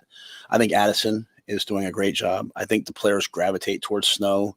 I think Adam DeMichael does a great job. I think we have like really good coaches. And then like, it's Wednesday night at like 8:30, 9 o'clock last week. And maybe it's Thursday night. I'm not usually home Wednesday night by that time. Thursday night? I don't know, whatever. And I get home and I'm watching whatever Julie wants to watch. And it's Thursday night. And I get a text from Sierra, or a phone call from Sierra. The players never call me unless they need something, right? And Sierra's like, hey, can you have them turn the lights on in the stadium? He's got a bunch of guys out there and they're doing extra. Like, it's just, I think I told you guys after the game, Sierra like got up in front of the team and was like, hey, that's not, that's not okay that we gave up that touchdown at the end of the game. Like, he was pissed. And so I think it's just the guys that we have back there, Deshaun, Malcolm, unfortunately, he's hurt. Like Sierra was willing to go from corner to nickel. Like, he's like fitting the run now. Like, that's just not a lot of guys will do that, but Sierra's like that kind of guy. I thought the impact of Marshall in the game, like coming up on those 2 tackles in that one drive and knifing the guy at the 10-yard line. And then the guy, like, wait till Amari Sanders is the starter here. I mean, it's not like this is like, oh, we got some young, older guys. Like, the young DBs coming up are going to be elite. So I think Addison's done a good job. And I think Butler's really special. I think, I remember when Sierra came to me, Sierra was like, you need to hire Butler. I was like, really? Why? Not that I've said really like in a bad way, but like, why? And he detailed for me the story about Rutgers. He's like, hey, they're going to run a fake. They called timeout. Rutgers called a timeout. And he said, hey, they're going to run a fake field goal here. It's super windy. It's a 30, whatever it was. This is the length of the kick. They've already ran one fake last year. They just called timeout. They're going to run the fake. And they ran the fake. And Sierra was like, I've never had someone who can break the game down for me like that. So I think John's done a great job. And I thought the pass rush showed up this game. The pass rush truly showed up. Something beyond Mike Eckler's impact that's allowed those units to play at the level that they are right now? I think you'd have to start with Mike. I think he's brought like an energy to it, but I don't want to minimize it because I think everyone he might get mad at me for saying that. I think everyone sees like the jumping around in the locker room and all that stuff. That's not what it is. It's his teaching progressions are amazing. His attention to he truly he uses on his interview, I had to tell him to stop because like he uses the Socratic method where he's consistently like asking you questions and making you respond and think. And I was like, heck, I can't do this, bro. It's like an hour of this. Like, please do it, because it was me and Snow interviewing him. But I think it's great because you go to his meetings and everyone's dialed in and everyone's locked in. Here's how I knew it. It was like, I don't think it was Thursday or Friday. Sat was like, man, I can't wait for Jameer. Like, they're going to come out and they're going to line up like this. We're going to check to this. And Jameer's going to eye stun the guy. I mean, that's like when your tight ends coach is saying like, this is what's going to happen in the game. It's because it's been taught so well. And then I think then the energy and the passion of it, he inspires belief and he has your back if you do make a mistake. Like we told Jameer, I personally told Jameer, which is not the way I am. And I'm pretty proud of the fact right now that we're 15th in the country in penalties, because that's not the way it was the first 2 years. But I said, hey, if you run in the punter, you run the punter. Like, I don't care. Go block the kick. Like, just wanted to free him up. So I think X teaching progression is elite. I don't want to minimize the impact of Brett Maher, because when you have specialists, and the specialist has somebody who's done it that they can. The last thing, because I mean, for 10 years of my career, it was like me being like, come on, put it through the upright. Like, well, what do I know about it? It's like me talking about some other golf swing, right? So you got Brett over there, and he's like, even like some of the things Brett taught me this year, like early on, we weren't making like real long kicks. And Brett was like, no, coach, we're being consistent here. Now we'll start to work back. He's just so patient with it. I really blame myself that I probably should have kicked some more kicks in games 2 and 3 before the fourth game, instead of going for it because I was trying to be respectful of the opponent, but I should have probably kicked a few more. But so anyway, I think it's Eck. I think it's Brett Maher. I think the job that Nick and Josh do to help Eck. And I think our players are super bought into it. Yeah, they love the fact that we're making plays. That Dylan had taken accountability for one of those sacks, and after the game, Carter Nelson apologized for his penalty on the punt return. Is just that accountability aspect? How important is that for just the growth of a program and everything? Yeah, like my message after the game to the team on Monday was really three things. Number one is what we're doing as a team, as an offense, defense, special teams, the path that we're on. You get on 80 West, no matter how much you tweet that you want to get to the airport in Omaha, you're never getting there, right? You got to be on the right road. So are we doing the right things? If you believe that you're doing the right things and we're doing the right things as a team, then double down on it and keep doing it better. But then number two is truth, right? Like sometimes you get benched. Sometimes coach comes to you and says, hey, you're not playing well enough. But only in truth can you develop. And so that to me is accountability. I was livid about the block in the back call because I thought it was on Wacker. And I'm out there with the rest going like this. And then Carter walked over. He goes, no, that was me. I did it. And I looked at the iPad and I walked over to the festival. I said, hey, good call. I apologize. And, I think that's culturally, that goes all the way back though to GIF and Reimer and all those guys like year one. Like I said, hey guys, when we watch tape, here's how we watch tape. Like you sit there in front of the whole team, you say, I should have been here. I should have been that. I think I talked to you guys last week about one of the runs where Sierra says, I should be in the post here. I was confused. I covered the tight end and the ball hit for a touchdown. So I think when you have guys like Sierra, when you have guys like the guys we have, Javen and all those guys, then the younger players see that and that becomes cultural. So when people use the word culture, I'm always like, I don't know what that means other than it just kind of becomes cool to take accountability and do things that are hard and do things. So I'm proud of those things. Too bad we had that block in the back because Jacory was on his way to a crazy day. I think, what is it now? 200, we have 250 yards of punt returns and the other team has -1. So those things, you do them long enough will affect winning. The fact that you're near the top of the country in these special teams rankings, turnover margins +6, that's near the top. You mentioned penalties. Where do those fit into what you define as culture? Well, I appreciate that. I think before you win a game, you can't lose it. You don't give the game away. Like don't beat ourselves, right? Like, and so, I think when you're like you talk, there's 3 stages of winning, right? There's eliminating losing football, right? That's the first year we were -16 or whatever we were in turnovers. It's going to be no matter what we wear, no matter what music we listen to before the game, it doesn't matter if you're -16. Then you start playing winning football. Then you start trying to play championship football, and turnover margin, all those things. They start to because it's one thing to not give the ball away, which we're doing a pretty good job, but we're taking the ball away. That's jumping up, which that's about playmakers. That's about the way you're playing. So I think it's discipline. I think it's when guys all understand like, hey, before I can make a play, I first have to do my job. But then after I do my job, I have to go make a play. That's the hardest thing in football now. Like Bill Belichick said, do your job. And coaches say, do your job. And then when the game's on the line, they say, no, go make a play. And kids are like, do I do my job or do I make a play? Well, we try to clearly define it as like, hey, do your responsibility. And then run over there and hunt and go make a play. And so I think our guys are getting that. It takes a while to get that. But yeah, we're proud of those stats. We're proud of being in the tops in the country at throwing the ball. We're proud of being in the tops in the country at stopping the pass. Some areas we have to improve upon. We know that. But I do think the hidden ones are the penalties, special teams, the turnover margin. The thing with those things, though, is they don't carry over. And that's the biggest, I would rather be +1 every game in the turnover margin than be +6 on the year. Like, I just want to win it every game because that gives you a chance. I'm sure there's things that happen in travel. It's never always perfect. But what are the things that you want to be like really right when you talk to your logistics people? Like, this is the thing that I want to make sure is good for our players and for our staff. Susan, you want to answer that?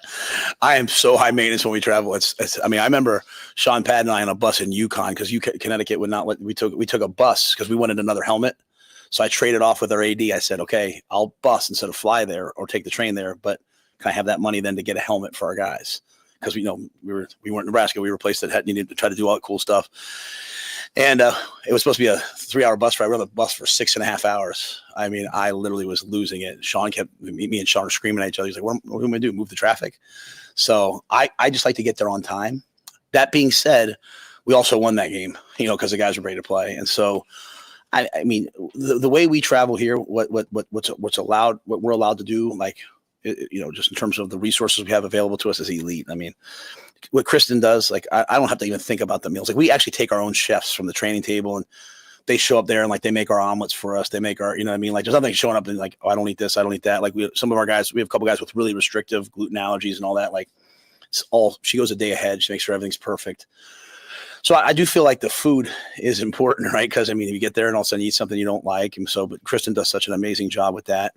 We always go see a movie the night before the game, and so we've seen some horrific movies. So I've just given up on that. But no, I think it's that. Like, and I just don't love the long bus ride on the day of the game. But I've also learned that none of that really matters. You know what I mean? Like, you like it to be seamless and clean, but you're going to kick the ball off. It's about who blocks and tackles. So just trying to keep it that. And I think the last thing is just the players, right? The players, they can't, we had to change our hotel in Minnesota because they moved the game from Saturday to Friday. I'm not complaining, but that's a subtle little complaint that they had to change the hotel. And like, now it's attached to a mall. Like, you have to ask the players then, hey, be focused. Like, don't go there and, go walk around the mall for 3 hours and have your legs be tired. So I think having a really good group, like our strength coach, Corey, I think they do a good job of just making sure there's no distractions. If I had to say one thing, it's probably no distractions. But I love going on the road. I think I said that to you guys before, though. I love the feeling of just being in the hotel with the guys for, 24 hours, kind of like sequestered in. Now, we travel so well that like it feels like you're at the Cornhusker Marriott when you're away because there's so many Husker fans there, which is really cool. Did you hear that? I'm sorry. You're a Ryder Cup guy. You're a golf guy. Did you hear about the Ryder Cup conversation about their captain changing the stuff in the hotel and all that? I did not. To help the golf. I was curious if you. I know. Now that you said that, I would go back and watch it, but I didn't see that. So like, you feel like the travel helps the player experience, and like if you travel well, you're actually going to perform a little. 100%. I believe with all my heart that champions behave like champions before they're champions. They have a winning standard of performance. Bill Walsh. It's how you do everything. It's why for the first year that I'm here, everyone's like, what is wrong with him? Because I'm screaming about a box in the hallway about this. But like, I think all like the food that you guys have when you guys come into I think all of it really matters. And when everyone buys into that, like, I think it goes a long way. Like, we're all just trying to win a championship. And so how do you win a championship? The championship effort and everything that we do. But when you travel, if there's no, it takes a toll on you physically, right? Like the hydration. So like, even like the little thing, Mitch is going to give them fireflies to put on their legs. So their blood's moving in their legs as they travel. Like, it's just, all these things are real. And so just trying to maximize that. Obviously on a windy day like that, physics, it affects the game from a physics standpoint, but how much is the mental effect in a game like that? And how did, say, at the end of the third quarter, that drive, was that somehow frustration turning to anger, then resolve when they suddenly forget about the wind a little bit and move it down the field that fast? Yeah, I think my message, at least about that drive, is with the guys was like showing them all the other plays where like, hey, the guy's wide open. You know what I mean? Like, if everyone does their job, the guys can be open, will make the play. And so it wasn't like all of a sudden, we finally got someone open. We had guys open on other plays. It's just, I forgot to block this guy, or I missed it. I think sometimes the wind can be in your head a little bit, though that's certainly not true when it comes to the punt. Like, I mean, I teased Archie in the team meeting, like they don't have a wind like that in Australia, do they? He said, no, sir. Like, because that ball was getting hung up. And the last one, you notice he adjusted and we kicked a low liner to the right. Because the wind was like down at times. I'd be like, oh, it's not that much. And all of a sudden it would gust back up. And so there was some challenges to that. So I think some of that was probably in our head. I think anytime you get into a game and things aren't going well, you have a tendency to press. And anytime you press, things don't go well. And it's just why I just keep saying, stop, don't listen to anything else. Just play the next play. And eventually, if you believe that, something good will happen. And then, that happened, right? So it's funny. We were trying to get the ball to the fourth quarter. Like on that drive, it's like, hey, let's just get the ball in the fourth quarter. Eck didn't want to kick a field goal into the wind. He's like, hey, let's go. Well, think what happened. We score a touchdown. And then we kicked the ball into the wind, which we didn't want to do because it means they're going to have good field position and they fumble it because it was hard to deal with, right? So, so I think it probably in our head some, but it certainly had an effect on the overall game. And, my whole thing with the guys is just trying to keep them neutral, just kind of keep them focused on each play each play. I understand that that's never going to truly happen. It doesn't happen for me, but it's just what you're trying to do. So I did like Dylan, though. I think when Dylan has a little bit of an edge, he's still a very young player. When he has edge and he's got a little bit of rage in his eyes, he's pretty fun to be around. You had something before, Andy. Oh, no. Just wondering if it was easy to get those lights on. Yes. Yes, we have elite facilities people. Sierra calls me, I call Susan and Wish and Thomas, and the lights are on within probably 20 or 30 minutes. I can't do it on my phone. I can't even.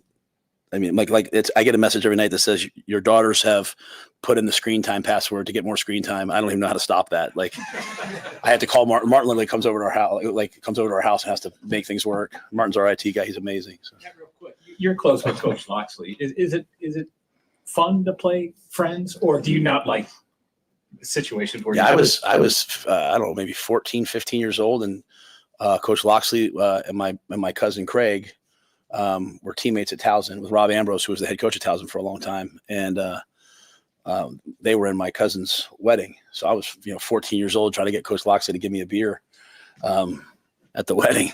He did not, and I did not. So. But no, I've known Coach Loxley for a long time. I have a lot of respect for him. But I know he'd rip my heart out if he could. So I respect that about him. And, I love coaches. I love coaching. I know how hard it is. I know how hard coaching is on our families and all those things. I also know the positive things about it. So the amazing things about it. Like my dad's a high school coach and teacher. I just love coaches of all ilks, of all sports, of all everything. So, but I just want to win though.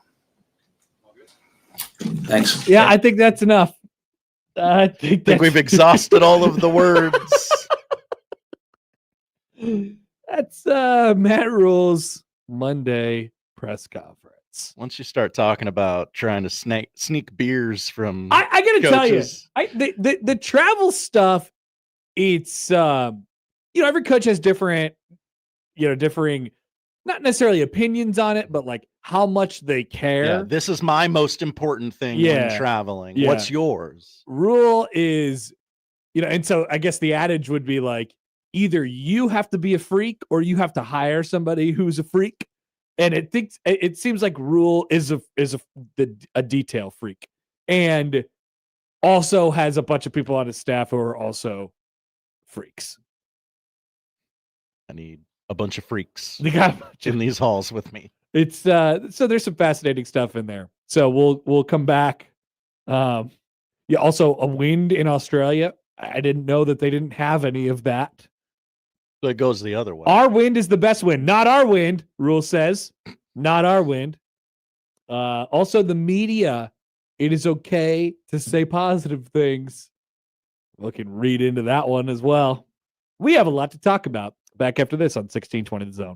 Live from the Host Coffee Studio, this is 1620 The Zone.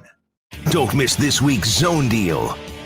This week's half-off deal is from Jungle Driving School, where they turn first-time teen drivers into confident, road-ready explorers.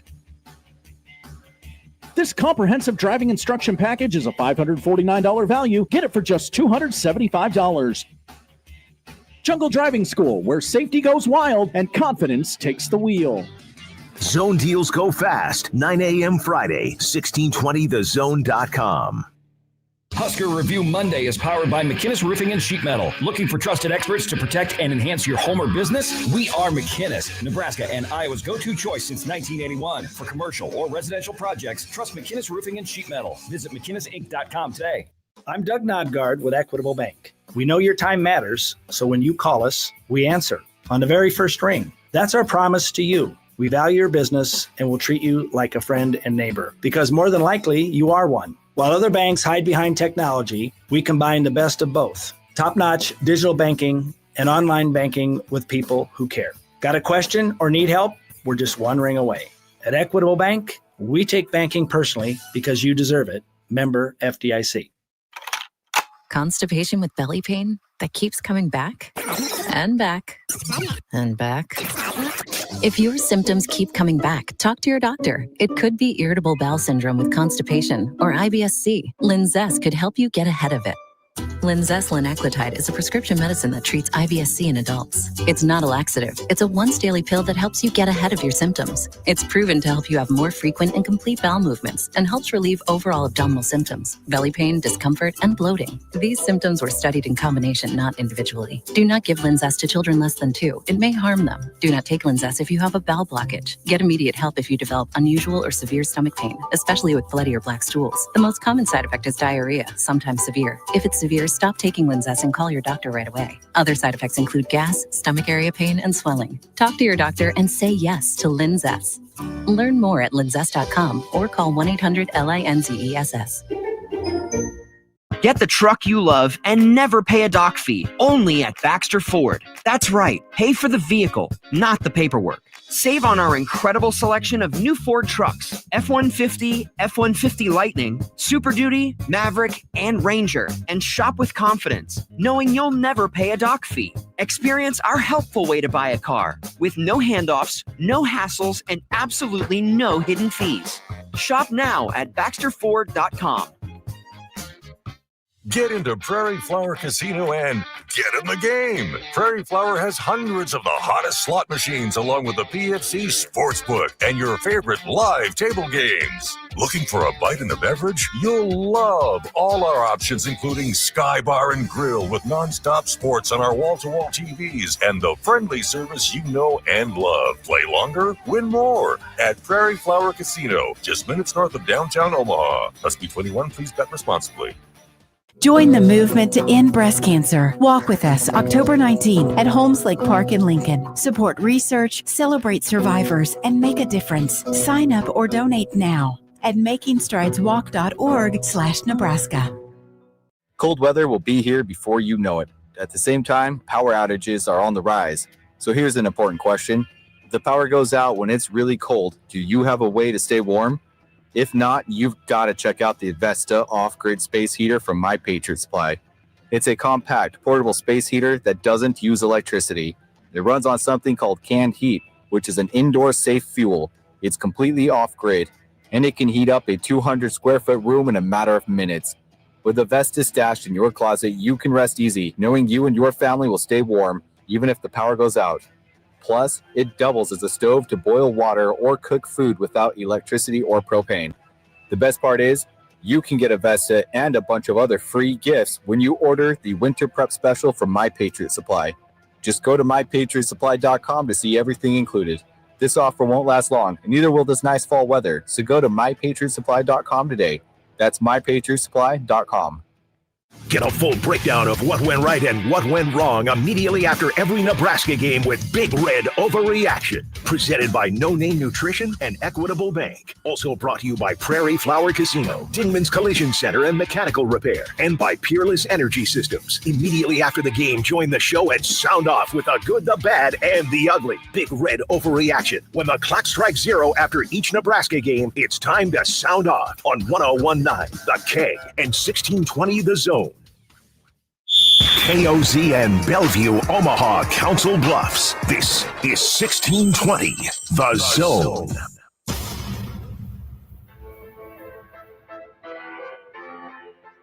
All right, welcome back. Connor Happer, Josh Johnson with you here on a Monday on the Connor Happer Show on 1620 The Zone and 1620thezone.com.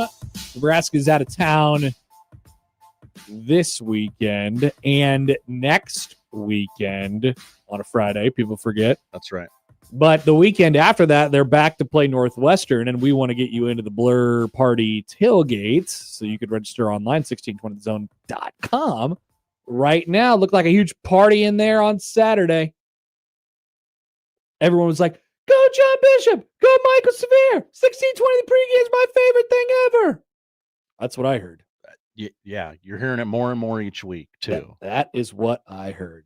Many, many questions coming from the Matt Rule press conference today. Josh, where do you think we should start? What is the pressing topic for you? Because I feel like there's some things that are going to get overlooked from today that were either like that were actually important kind of from a football perspective, but then there was also a bunch of random stuff, which is really great for us. I desperately need to know the bad movies Matt Rule has seen with his football team. So let's start with the travel. Let's start with the travel. Okay, it's a great that's suggestion. not exactly where I wanted to go. No, this is what led to that. So he's asked about travel at the start. He says, the one thing about travel is, which means there's like 40 things about travel. And throughout the press conference, we found that out. There's like 40 things about travel. He says, we don't complain about travel. He says they're going to go out on Thursday. They usually go out on a Friday. They like to keep their routine. This is their longest flight of the year. they're going to go out on a Thursday and, try and get recent. And they're all going to be wearing, what was that? Lightning bugs on their legs? This is their longest flight of the year. Maybe LA is longer. Okay. Maybe LA is longer. But as Rule said, we're right in the middle. Yeah. Right in the middle, right? And then sporadically throughout the press conference, there's just more travel questions. Okay, what do you do? Are you going to practice at high school? Like, are you going to, what's this whole thing? How much do you care about this? And he got down to talking about the intricate details of not necessarily what they eat, but how much he cares about what they eat and what do they put into their bodies and how do you minimize distractions. Shout out to Minnesota, who apparently they weren't very accommodating with the hotel after they moved the game, so they had to change it. Yeah. Now they had to move back, and they're staying out by Mall of America, and they have to, they're scared that the people are going to that the players are going to be walking through Mall of America, spending all of their money, getting their legs tired, and things like that. He didn't mention anything about money, but getting their legs tired, distractions, minimize distractions. He likes how they're on the road, and he likes how it's a tight, close knit, and it's just us. I figured he would say something like that today, and all this stuff about how he cares about every detail. But the one thing he has given up on, Josh, this is where you come in, is movies. Because I gave up on movies. Just like the rest of America. We've seen so many bad movies that I don't really care what we see anymore. So I let that detail up to somebody else. I let them pick. Oh, they still do it. Okay. That's what it sounded like to me. I don't know that he said that exactly, but that's what it sounded like to me. It sounded like he gave up control of wanting to pick which movie they went to. That's the way it sounded to me. That's good. That's good. I wonder which movie broke him. Yes. That's the question. And there's just really no way to find that out outside of asking him. Directly. Yeah. I mean, this is why Matt Rule's podcast really needs to help us out. This is perfect for house rules. Give me a bottom 5, Matt. Exactly. Now, I know you're a positive boy. You don't like talking about negative things. Oh, but we're going to get to that too. I would like to know the movie that broke you. I would. When did you think, God, we are on such a bad streak of seeing these movies. Right. I think I'm done. Because was it Trouble with the Curve? It's very likely that it was not one singular movie that broke him. It's like 3 in a row. We've been on the road 3 out of 4 weeks, and we've seen crap each and every time. Yeah. I hate this. Also, all the bells and whistles that they have. Platcat mentioned this in the chat earlier.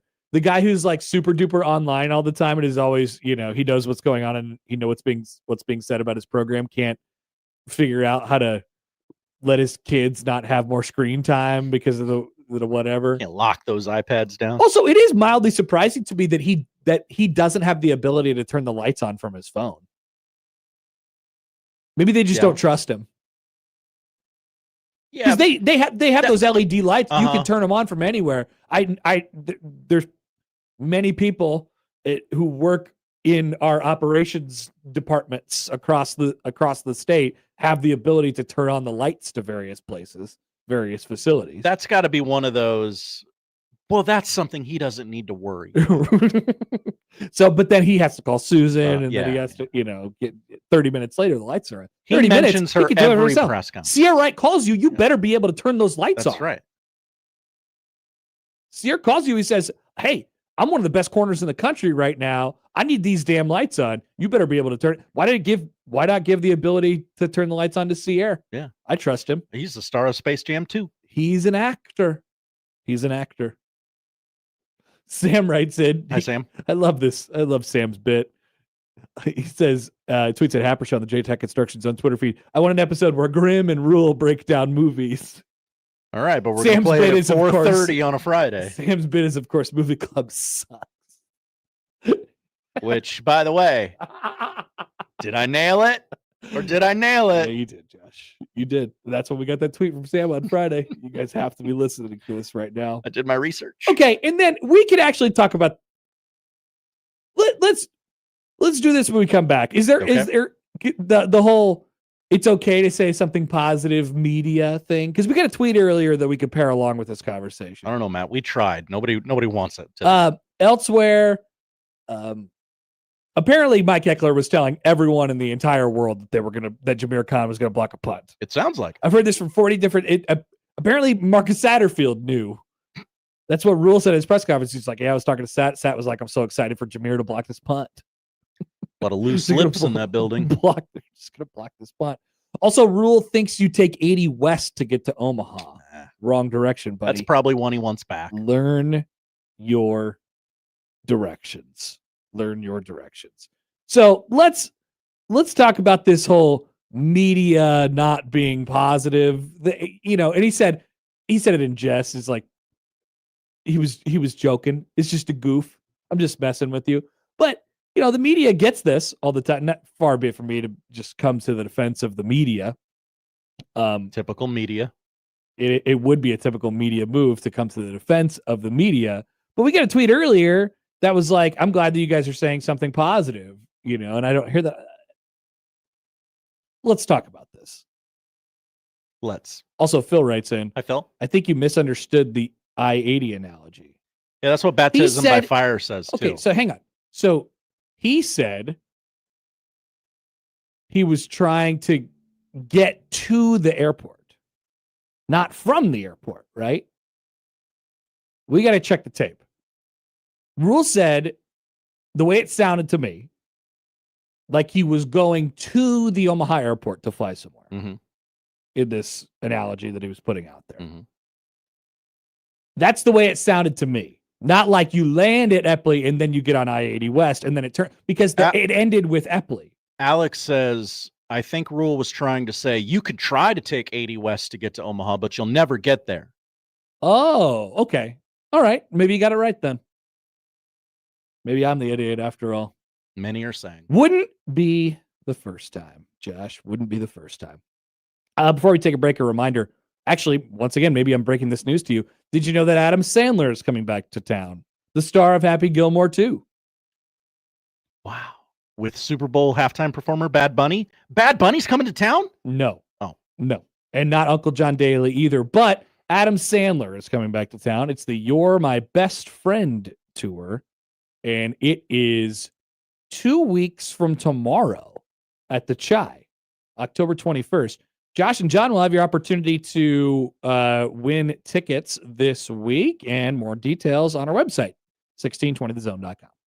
Previously on Unsportsmanlike Conduct. If you're going to win a Heisman Trophy, you have to beat good teams. You have to be in marquee games. When we talk about great Heisman moments, they don't happen against Houston Christian. If you don't see him on this list, there's a very good chance Nebraska didn't win that. I was going to say, if he's not on this list, they lost to Michigan. If he is on the list, they beat Michigan. Unsportsmanlike Conduct with John Bishop and Josh Peterson. Weekdays 2 to 6 on 1620 The Zone. Your Omaha area forecast, presented by Bellevue Berry and Pumpkin Ranch, from the KETV Newswatch 7 Weather Center on 1620 The Zone. Mostly cloudy, chilly, and damp for your Monday afternoon, with a high today in Omaha 57 degrees, winds out of the north up to 20 miles an hour. Rain showers will continue mainly before 5 p.m. For tonight, staying chilly, a low of 47 with decreasing showers and clouds. For your Tuesday, high of 67 degrees, becoming mostly sunny, very fall-like. I'm meteorologist Caitlin Harvey with KETV Newswatch 7.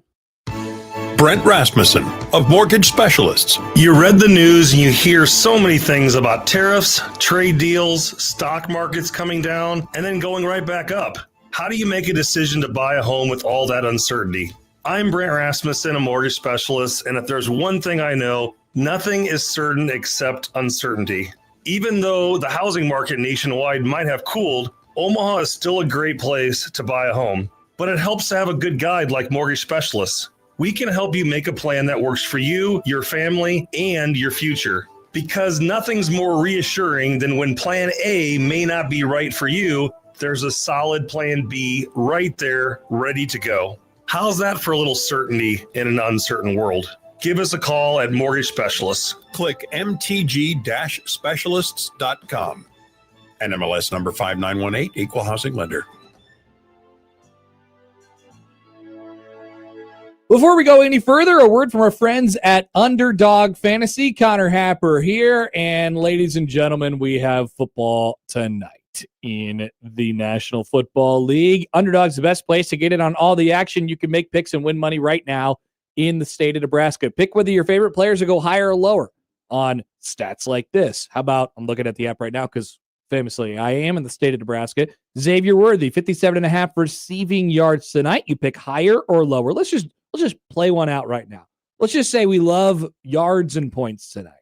Xavier Worthy, higher than 57.5. Travis Etienne, higher than 63.5. You have those options as well. And then you can combine them together as I'm doing live right now. Patrick Mahomes, higher than a touchdown and a half passing tonight. Let's just say all of them. Trevor Lawrence, higher than 217 passing yards tonight. You put all those things together, and all of a sudden, if your max payout is 7.81 times your cash.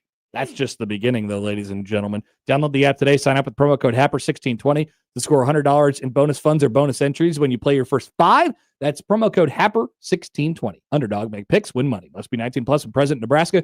Terms apply. See assets.underdogfantasy.com/web/play and get terms.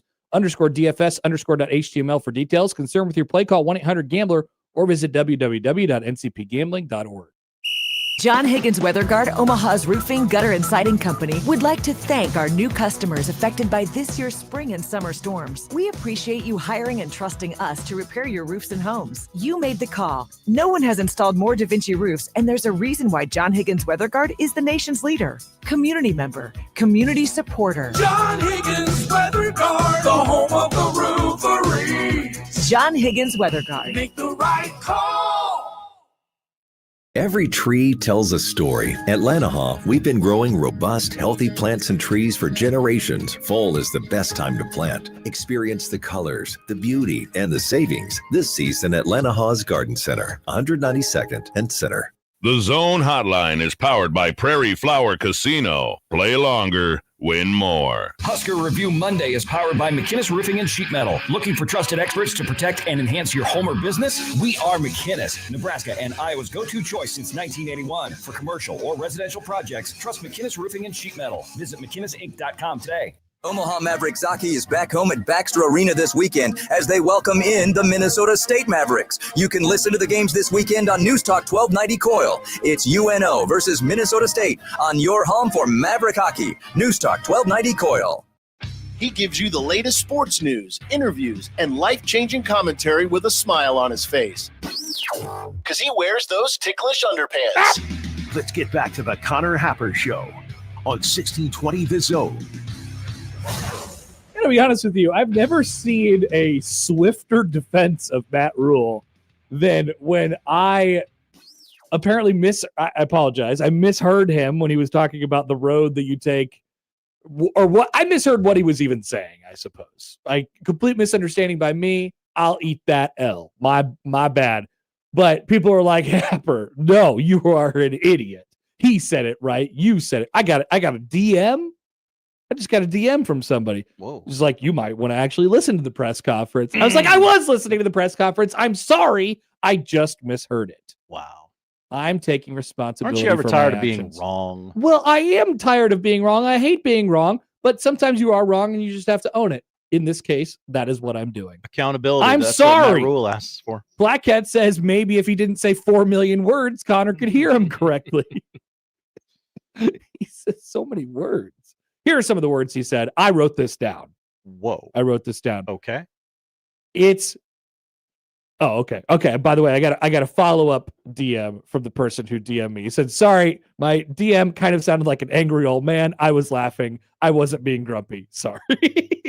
It's okay. All good. It's all good, everyone. No need to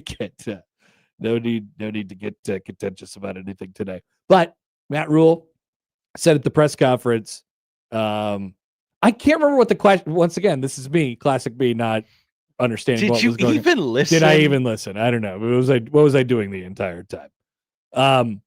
But the question was something. I think it was something regarding the defensive line's play. did you think the defensive line got, and whoever asked the question just kind of tiptoed into the water a little bit, and Rule was like, hey, it's okay to say something positive. They'll still subscribe. They'll still subscribe. That was the actual quote. And I was like, wait a minute, where did that come from? I think Nebraska's media is pretty positive. I mean, if we're going to say too much. If we zoom out and go 40,000 feet on this thing, I feel like Nebraska is covered with a bit of rose-colored sunglasses sometimes, And so we got this tweet this morning from Curtis. Not to, I don't think Curtis is the only person who thinks this, but it's just an example. When we were talking to Schaefer, and Schaefer, was encouraged by the way things had sort of progressed, and as Josh said at the beginning of the show, they won by 11, right? 11. Curtis says, thank you. Says, tired of half the morning show and the afternoon show on 1620 continually dwelling on bad analytics and stats they could dream up when this team is 4-1 and obviously improved in breadth of positivity on the airwaves. Crazy. I don't really know where that's coming from. I think it's fair to say that Nebraska has problems, but I think, oh yeah, they got problems. I think oftentimes when you hear that out loud, you're like, oh, Nebraska's, got a bad offensive line, or got a bad defensive line, or got a bad running back. Rule said something about running back today. He was like, hey, are we still bad at running? Emmett Johnson's tied for third. He said he's third. He's tied for third in the league in rushing right now. Are we still bad? Are we still bad? Are we still bad? So I think people, when they hear people nitpicking of like, hey, they have a not good offensive line, the people making that point are saying, hey, they have a not good offensive line and it needs to be fixed. Otherwise, it's going to be something that hurts them as we go on down the season. And so we're talking about big picture versus game by game here. Big picture, yeah, of course, Nebraska needs to have a better offensive line, and they need to have they need to evaluate, develop, and acquire talent. Always better every single year, and they haven't necessarily done that very well, leading to one of their glaring weaknesses, at least it appears to me, this year. But small picture, can you win still? Are you capable of winning football games? Yeah, because Nebraska's doing a lot of good stuff right now. They're playing complementary football, as Schaefer said before. Their special teams are a true asset. Amazingly, their special teams are a true asset. All we wanted was competence. And we got it, Josh. Did we ever? But then they'll come back and the special teams will make a mistake and they'll miss a field goal or something like that. And people will say, special teams are bad. You said on the radio it was strong. It's a nonstop thing. It'll never, ever end. Doesn't matter how good they're, This is like your Jeff Sims take, Connor. People have a hard time balancing the fact that there are bad things that happen in football games that you win. Yes. And for Nebraska, it was sort of amazing in that way on Saturday because the second quarter happened. And the third, they were bad for half the game and won by 11. Really 17. They were just kind of being honest with ourselves. It was the second quarter. It was almost all the third quarter. And it was most of the first quarter too. A good portion of the first quarter because they got up 14-0 quick. And then they let up a monster drive. And basically at the start of that drive, nothing good happened for Nebraska for 2.5 hours. And so we had to sit here and bake in the fact that we had to watch 2.5 straight hours of bad football broadcasted by broadcasters.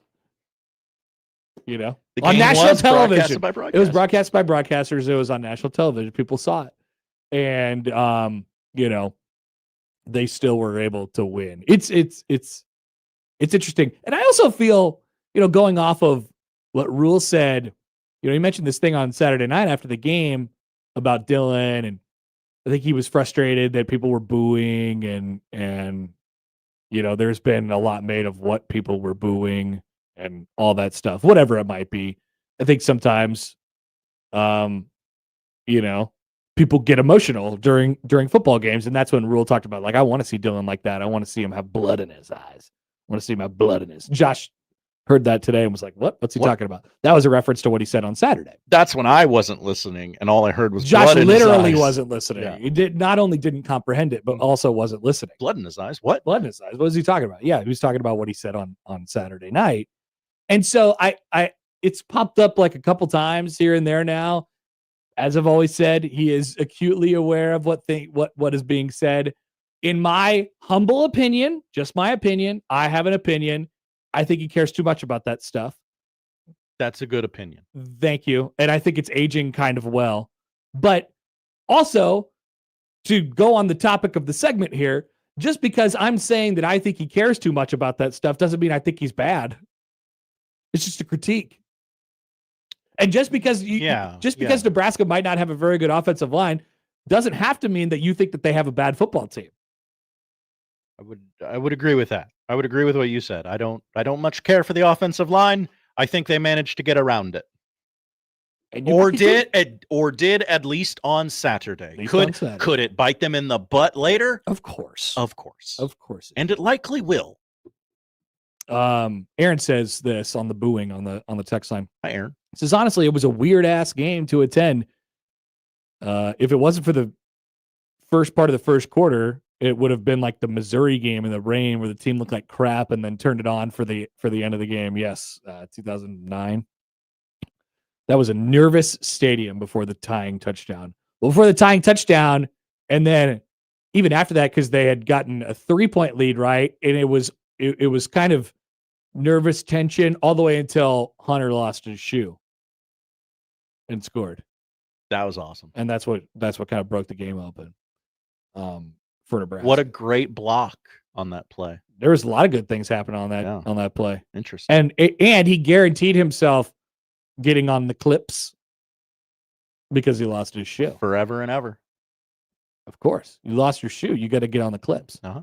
That's the way it works. So yeah, that's not going to stop happening.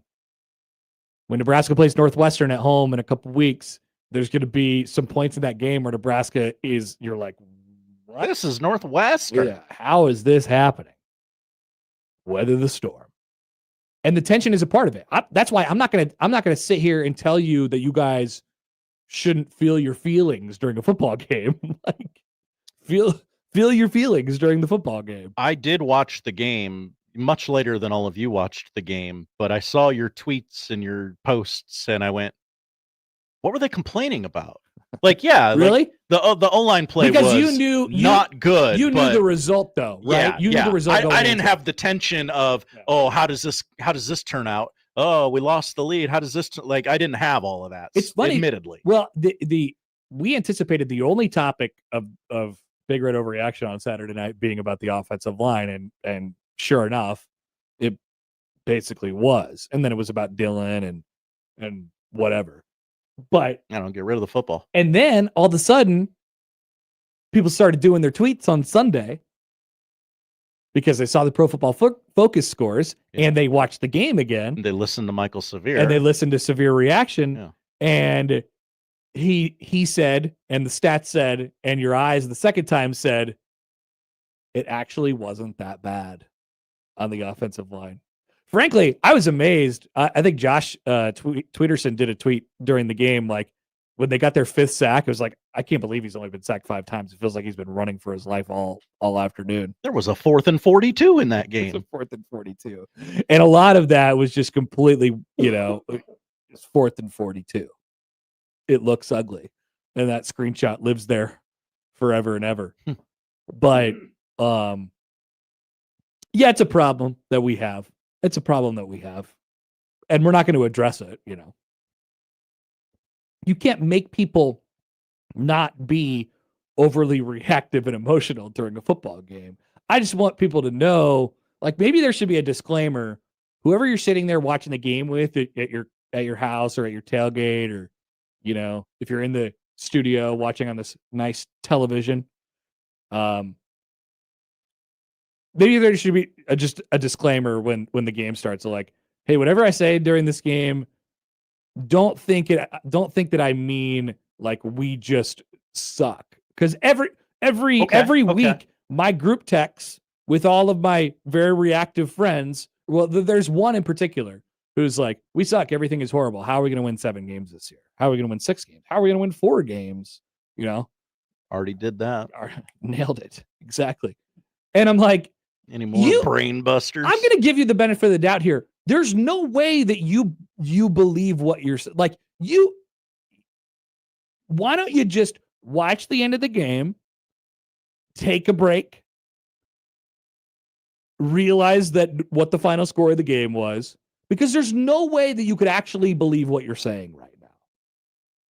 For all the people who came out after the game, it was like, yeah, I mean, this is probably the worst offensive line, or during the game, this is probably the worst offensive line I've ever seen. You are unbelievable. There's no way you believe that. We've seen way worse offensive lines over the last 10 years. Way worse offensive lines. Now there's a topic. Way, way, way worse. Feels like a bye week topic, we have seen way, way, way worse teams than they have right here. And those teams either won 4, 5, 6, or 7 games. But not any more than that. And so the people who, who text your groups during the game, and they all say, God, I just don't know how this offensive line and defensive line in a game in Nebraska won by 11 points, by the way. Josh, another great reminder for people. They won by 11 points. Their reaction to this stupid game is, I just don't know how. I just don't know how they're going to get anything done in this league. I know they just did. Despite the fact that their offensive line might not be the most perfect offensive line in the country. Also, take a look around. Watch some other games. I promise you it'll make you feel better. Okay, that might have something to do with it, because when I got home from the Iowa Western trip this year, the first game I watched was not the Nebraska game. It was the Penn State game, and I said, yikes. I got to know what this was all about. And, it was big yikes, Connor. Yikes. I feel great about the Nebraska football Cornhuskers after having watched whatever the hell it was Penn State tried to do against UCLA. Many teams in many parts of our great United States of America have problem blocking people. Many, many teams. And maybe there's a larger conversation about the what has happened to offensive line play in our country. I don't know. Ooh. Something like that. But has Ozempic rid the world of offensive linemen? Poll question.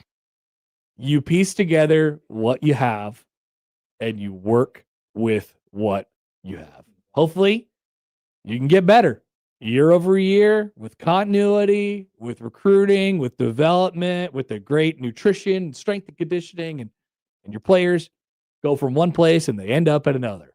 Hopefully that's the idea. But it's you're going through 5 different timelines of individual people on an offensive line, and maybe they're not all in the same place in their development, or whatever it might be. Maybe they're not on the same place in the same day. Maybe one of them false starts a whole bunch. Maybe one of them on one particular play, that same guy who false starts a lot, thinks that you're not running that play. That's possible. But you work with what you have. And I think what Nebraska has is perfectly suitable to win a bunch of games in this league, because I've watched some other games. And I don't know, man. I don't know. I'm telling you, watch some other games. You'll feel better. Texas lost to a group of people that don't want to be playing for Florida or working for the University of Florida. And Texas lost to them. Yes. With their super duper quarterback. Yes. Blackhead says there's like 3 good teams in the country. Everyone might be ass. Everyone else might be ass. Okay. I was kind of thinking something similar over the weekend. I'm like, I don't know that we need to do a 12-team playoff this year. Another great point that I had on the sheet today from Chris on YouTube. Hi, Chris. Nebraska is now down to exactly 0 ranked teams left on their schedule. I'm not saying they're going to run it, but it's on the table. Boy, I like their chances to win a bunch of them. Quick phone call before we take a break here. Here's Randy on the Prairie Flower Casino Zone hotline. Hey, Randy, thanks for calling. Yeah, as we're talking about it, Nebraska is beating the teams it was supposed to beat. And now because other teams in the conference can't even do that simple task, we have no ranked teams left on the schedule. As you just mentioned, it's like, I'll take the 4-run record and say thank you very much that we don't have Coach Franklin down in Lincoln. So. Thank you for the call, Randy. Appreciate it. Oh, how the tables have turned. Matt Rule greater than James Franklin. I did like the one thing Rule said about first you get rid of the losing. About taking the Penn State job after this year when James Franklin gets fired? Okay, we might get to that later in the season because, okay, the getting rid of the losing football, and then the next step is play competent football, and then you play championship football. They're starting to make plays. When he lays it out like that, I'm like, oh, I see the blueprint. I see what you're trying to do. We're here in the middle. It's getting closer to the third one. I'm telling you, it's getting closer and closer to the third one. I think you're higher on these guys than I am, and I thought I was high. Let's take a break. We'll be back, round out the hour. Sam McKewon's going to join us at the top of the hour. Plenty to come on 1620 The Zone. After further review, the host is deemed to be out of bounds. The Connor Happer Show returns in minutes on 1620 The Zone. Creighton Sports Update.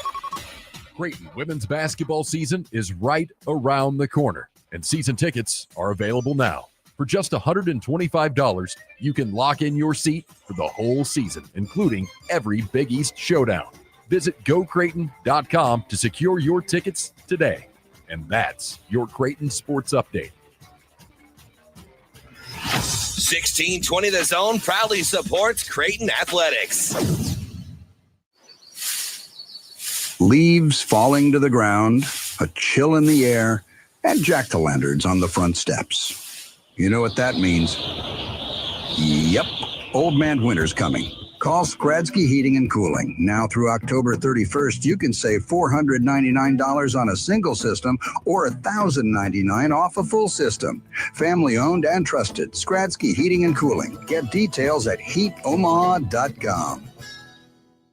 When it comes to protecting your home, J. Stennett Contracting takes pride in ensuring every detail is handled. Roofing, siding, gutters. When it comes to the exterior of your home, J. Stennett Contracting has you covered. This fall, consider gutter guards to block debris and prevent clogs and save you the hassle of regular maintenance. Schedule a consultation today and let J. Stennett Contracting's expert team and durable gutter guards ensure your gutters are working properly in every season. J. Stennett Contracting. We have you covered. JSCRestoration.com. The 1620 The Zone inbox is brought to you by Equitable Bank. At Equitable, we take banking personally and answer the phone on the first ring.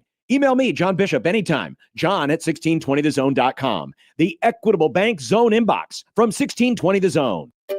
Finding great candidates to hire can be like, well, trying to find a needle in a haystack. Sure, you can post your job to some job board, but then all you can do is hope the right person comes along, which is why you should try ZipRecruiter for free at ZipRecruiter.com/radio. ZipRecruiter doesn't depend on candidates finding you. It finds them for you. Its powerful technology identifies people with the right experience and actively invites them to apply to your job. You get qualified candidates fast. So while other companies might deliver a lot of hay, ZipRecruiter finds you what you're looking for. The needle in the haystack. See why 4 out of 5 employers who post a job on ZipRecruiter get a quality candidate within the first day. ZipRecruiter, the smartest way to hire. And right now, you can try ZipRecruiter for free. That's right, free at ZipRecruiter.com/radio. That's ZipRecruiter.com/radio. ZipRecruiter.com/radio. Say goodbye to summer and hello to cash loans. Let's face it, your personal banker probably won't loan you thousands of dollars today, but Saul's Jewelry and Loan will. Simply bring in your boat, camper, RV, jet ski, ATV, motorcycle, even your beautiful convertible, along with a clear title. And Saul's will loan you up to $50,000. No credit check, no hassle, and more importantly, no worries. Saul's indoor storage facility is so clean and secure, you can store your precious Harley-Davidson for the winter and pick it up next spring. So if you need a quick cash loan, Saul's is here to help. Saul's Jewelry and Loan with 5 metro locations. Big names, big games. We've got them all. 1620, The Zone.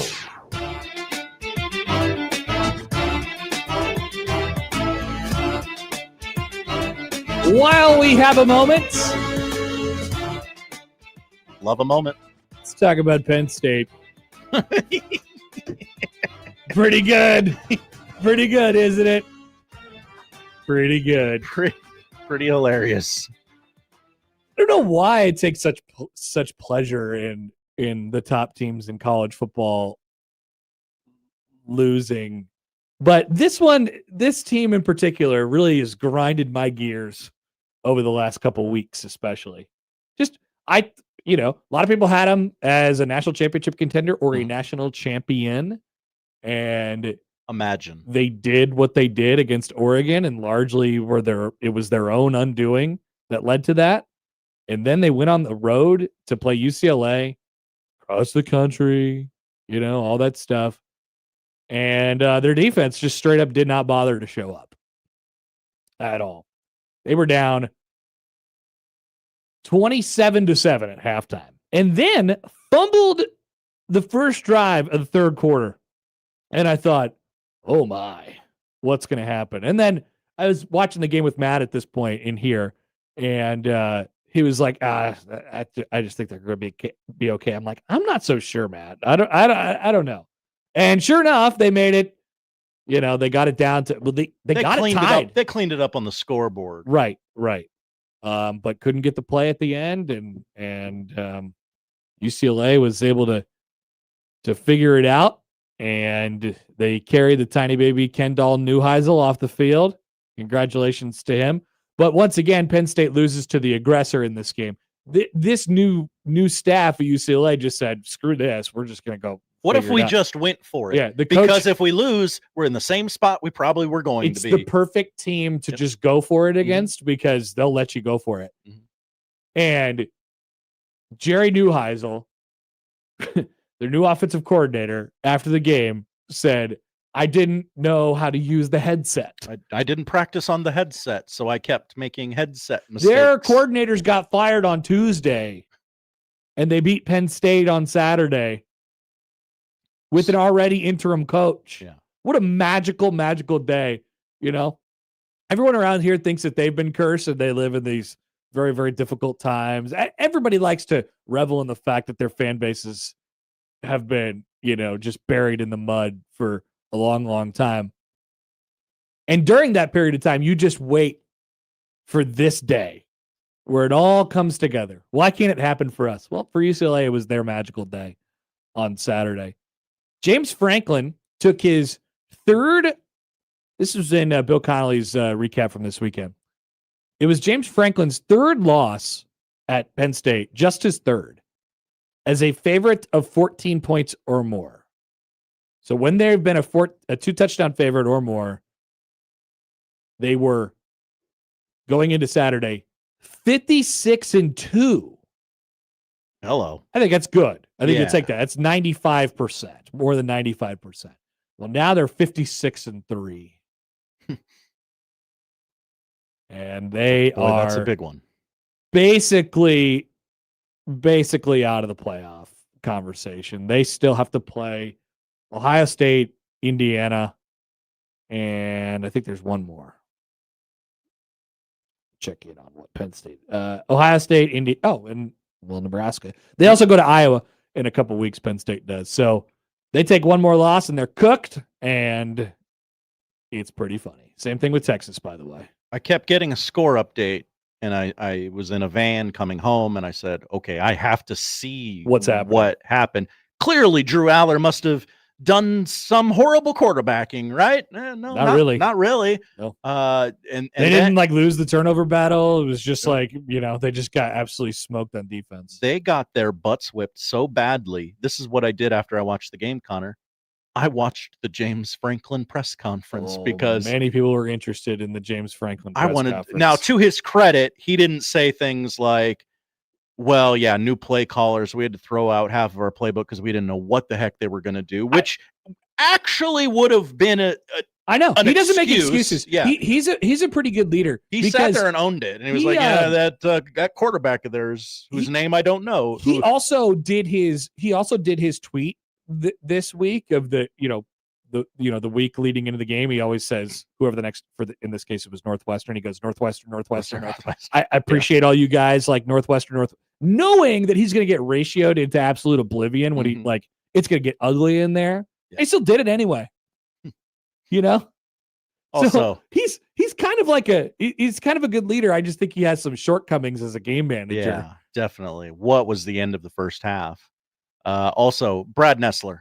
Oh, buddy. Is he having a bad time? We got Nico Iamaleava. Iamaleava. Yeah. I still did better than Brad Nessler. Yeah. Ooh. Yeah. Ouch. Brought up travel a little bit. Never bring up travel. Nobody wants to hear it. When you lose games, don't bring up the travel. Yeah. Nobody believes you. Nobody wants to hear it. No.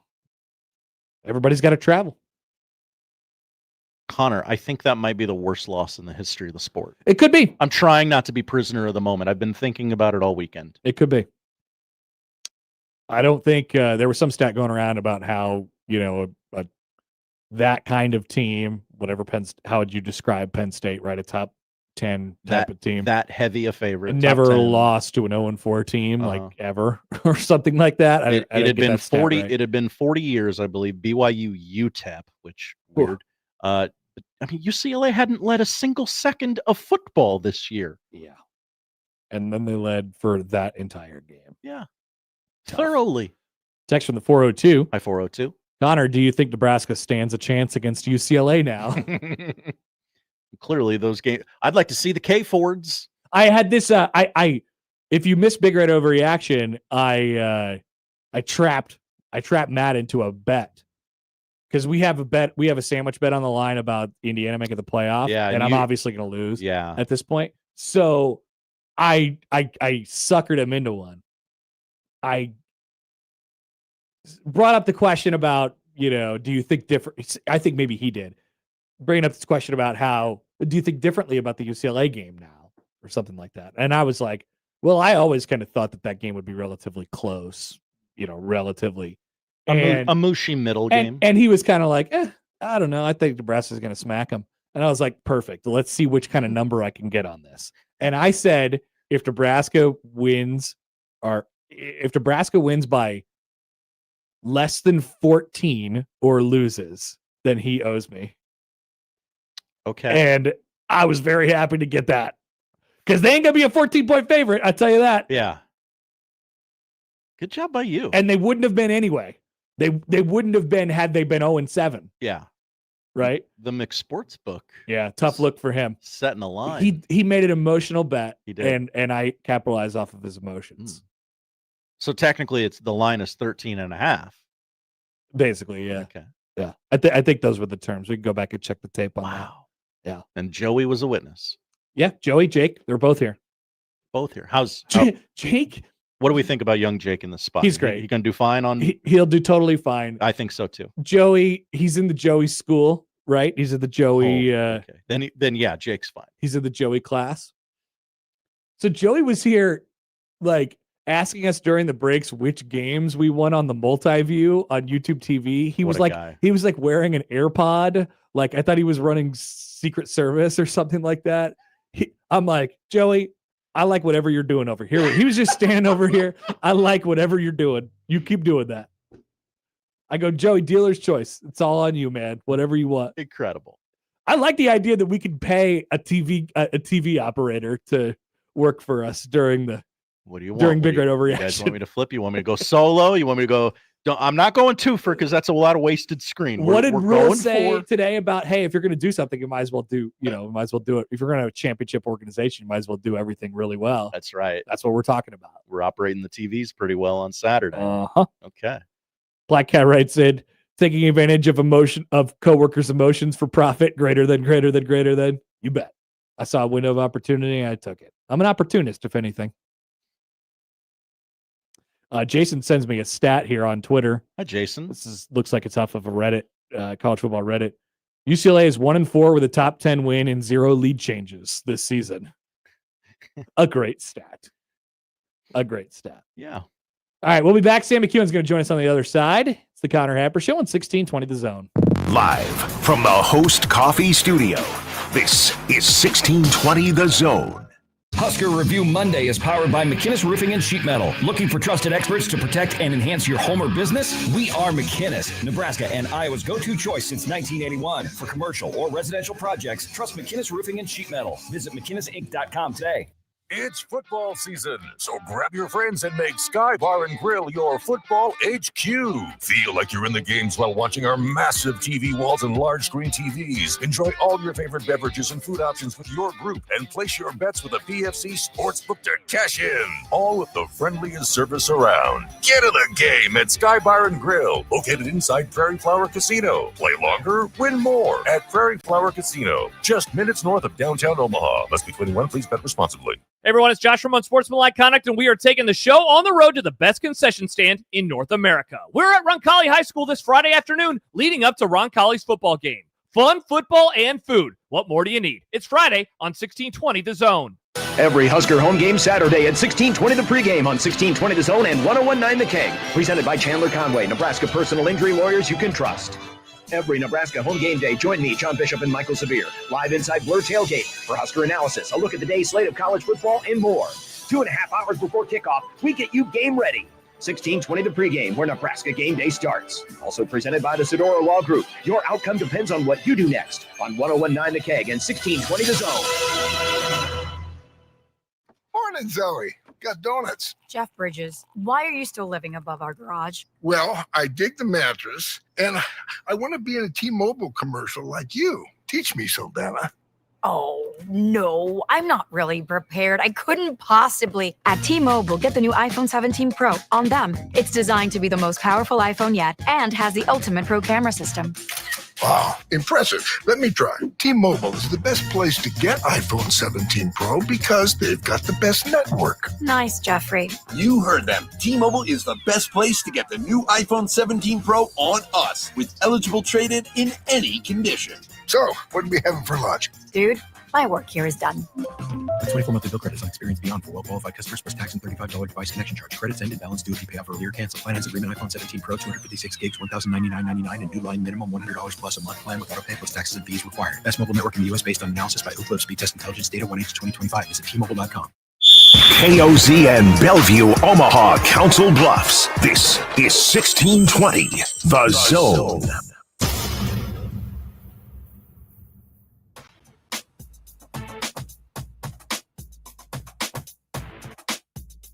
I can't tell where the wind's blowing on Sam's AP poll. Do people think it's bad or good?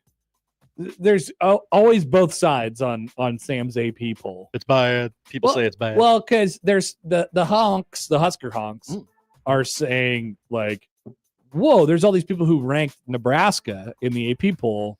Why didn't our own guy? Oh. Okay. Maybe it's because he sees them every week and it's like, yeah, I don't think they're, need to be there yet. Maybe. I don't know. And then the order, I think Kenneth was bad about, he's a Notre Dame honk. He was bad about Notre Dame's spot. I don't know where anybody turned out in the AP poll this week.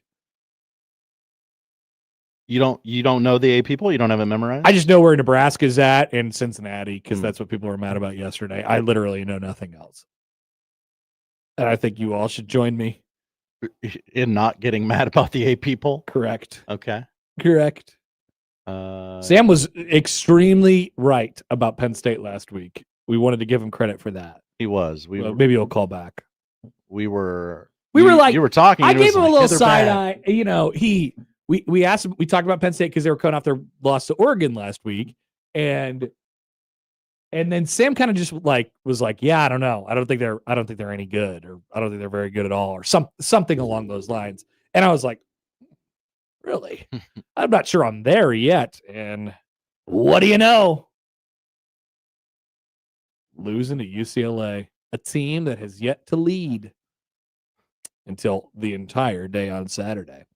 All right, so we'll see if Sam gives us a call back. If not, there's plenty of other things to talk about. I have found the stat this week that everybody's going to be losing their minds about. Oh, you ready for this? Okay. All right, so this is Adam Carricker who tweeted this out. I'm familiar. All right.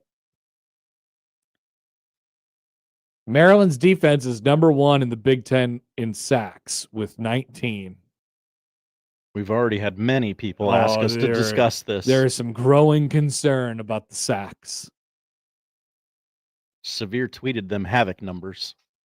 Oh, yeah? What do they say? What's going on with the Havoc? Maryland number 1 in sacks, tied for 5th in TFLs, number 1 in interceptions. That's some Havoc. Havoc plus total, add hurries, 98. Nebraska, 78. That's a high-scoring game.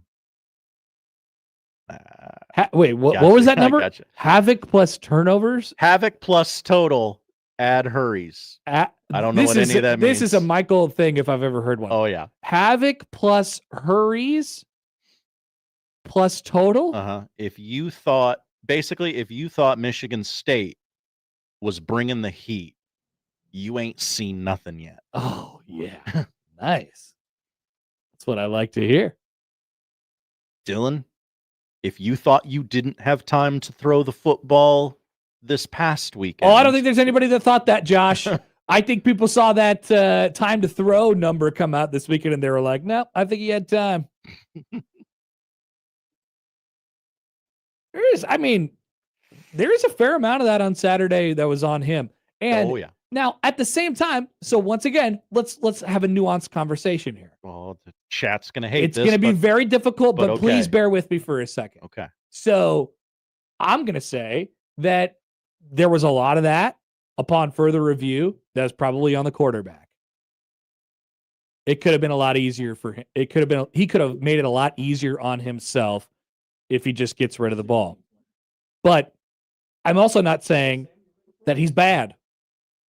I'm just saying it's something that he probably needs to, work on a little bit here and, get the ball out a little bit quicker. And as I've said before, I think he's the kind of guy that when he gets heated up a little bit, he tends to be more risk averse than, happy footed and like, I'm going to throw it into this dangerous situation. It leads to him not turning the ball over very much. He threw a bad pick on Saturday. I think he's a little stat pilled, a little draft pilled. Like, okay, I can't. I think his coaches are telling him that. I'm sure that's where it comes from. I think they're telling him, look, just don't screw it. Don't screw this up. We'll be fine if you don't throw it to the other team. Yeah. Take your sack. Try and throw it out of bounds if you can. Also, I think they also like what he can do when that first read isn't there and when he has to get outside a little bit. So I think there's a lot of stuff to that. It's a nuanced conversation. All right, let's go to the Prairie Flower Casino Zone hotline. That's where we find our good friend Sam McKewon from the Omaha World Herald, who joins us now. Sam, good afternoon. How are you? Good afternoon. Thanks for having me. Of course. I was interested in the travel conversation today. A lot of travel talk with Matt Rule. Yeah, it's interesting. It's just a notable kind of so many things go into each week, and 4 or 5 times a year you've got to do all those things from the road. And I think what I've learned over the years from what players and coaches have told me is there's a thing they really like about going on the road because it actually does eliminate distractions in a lot of ways, and it's an opportunity to go do something that's hard, which is winning away from home. But there's so many logistical things that go into it that, like, the capacity for something to go wrong goes way up, right? So, like, there's a chance that something doesn't go right. And so I'm always intrigued by what needs to be the must-haves, and so I asked him about that. And it's obvious that Nebraska does a great job of traveling, so they don't really have a lot of these things crop up. But, he mentioned a 6.5-hour bus trip that they took from Temple, which is in Philadelphia, to Connecticut, which is in Connecticut. And that normally takes 3 hours. And it took 6.5, and he was pretty ticked off. And I get all that. And I'm sure over the years there's been a couple travel horror stories too. And of course he had to travel during COVID, which was his own nightmare. So, I just think it's interesting when you go on the road, there's a lot of things that got to go right. I mentioned him, and he wasn't aware of this, the Ryder Cup hotel story where the Ryder Cup captain, Luke Donald,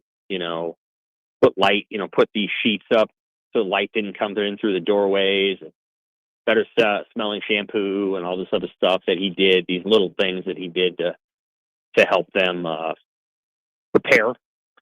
And, I think Nebraska tries to travel really well too. So one of the things Rule said is, you prepare like a champion, you play like a champion, that kind of thing. So they want to travel like a champion. They want to travel as well as they can. All right, Sam. So upon further review, you wrote it in your rewind. I think you did a tweet, yesterday afternoon too. The immediate reaction for everybody coming off of Saturday was that the offensive line has problems, and that was really the main. I mean, that was the main thing that we got calls about on Big Red Overreaction on Saturday night. What was the takeaway from you upon further review about sort of how that all broke down on Saturday against Michigan State? I think they probably got a little too much guff, but some of it obviously was deserved, and I think Rule mentioned that today that there were things they did well and there's things they didn't do well, and so there was a little bit of everything. There was a little bit of guff. There was a little bit of undeserved guff. Maybe a back didn't make a play. Maybe Dylan held on to the ball once too many, one or two times too long and got sacked. So I think it's a program wide thing they got to try to figure out. Sacks are not good. They're demoralizing and they're frustrating, and your quarterback needs to stay healthy and upright and all the rest. You don't want your guy getting sacked 6 times a game. I think that's going to hurt you over time. And 1 or 2 a game that's just part of the deal, and that's part of sport. But when you have that many in a game and your quarterback's getting hurt, you got to make sure you're doing the right things. So I think they're going to protect him probably a little bit better and differently as they go on. But Maryland's a tough test. So Maryland's not just going to come in and say, well, do whatever you want. I mean, Maryland's, averaging 5 sacks a game, 4.5. So they're going to put Nebraska to the test for sure, and I think Nebraska will have to respond. They're not just going to be handed an opportunity to win the game. They're going to have to take it from Maryland's defense. So how can Nebraska, the point is now that you are what you are and you have what you have as far as personnel is concerned on the offensive line and at quarterback, and there's no Rule said it last week that there's nobody coming to save them or anything like that. Right. What's Nebraska's best path forward, knowing what it knows about itself regarding, how to protect the quarterback and how to continue success on offense? That's a good question. I mean, I think when teams do what Cincinnati did, which is, hey, we're gonna let you make plays underneath, and that Dylan Raiola is a mastermind in that arena. We've seen it. He didn't play perfectly against Cincinnati, but that was pretty dang good. And that's what you want from him, And he played really well. He threw a couple of touchdowns in that game. He kept things under wraps. He hit guys in stride. He got the ball in play. I think that's a hard way to play Dylan Raiola. What you saw Michigan State do, and Michigan did it too, is we're going to man you up, and your guys might be open, but we're going to bring guys at you, and we're going to make you deal with the pass rush. That's the thing that I think other teams are going to do. If you let Raiola sit there, he's going to pick you apart. Yep. And he has. And for what it's worth, that's not true of every quarterback. People think, well, that's true of every quarterback. No, it's not. Not every quarterback actually does that very well. Some of them really don't handle those defenses well, and they throw 4 interceptions like DJ Lagway. But Dylan handles that stuff well. He's been coached well, and he's wise beyond his years. But you put stuff in his face and you give him pressure, and that instinct of I'm not going to throw an interception here kicks in, and that's when you get the sack. So they got to protect him better and do a better job of making. I don't know if that means max protect or but Holgorsen, he made the chess move, right? So they went to that little tunnel screen, in the second half, like 4 times, and hit for a touchdown. Mhm. So, like, Holgorsen had an answer, and I'm not going to say that Satterfield didn't have those answers last year, but I am impressed by the fact that Holgorsen had an answer, and he was able to beat Michigan State on a touchdown for it. So Nebraska will have solutions. Some of it's getting the ball out of Raiola's hands. Some of it's protecting him better. Some of it, in my opinion, is Dylan just, hey, buddy, you got the arm, make the play. Yeah. So I was going to ask you about that. The instinct that you just mentioned, the instinct to not turn the ball over. I'm sure that's coached as well. Like I'm gonna take this sack and we're gonna move on to the next one. As frustrating as it looks and as it is at times, is that a good instinct? Like, do you wish at times that he was a little bit more of a risk taker instead of being so risk averse in those situations?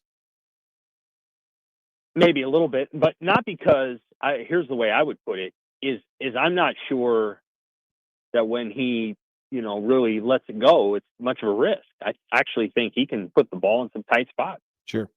So he can make some throws.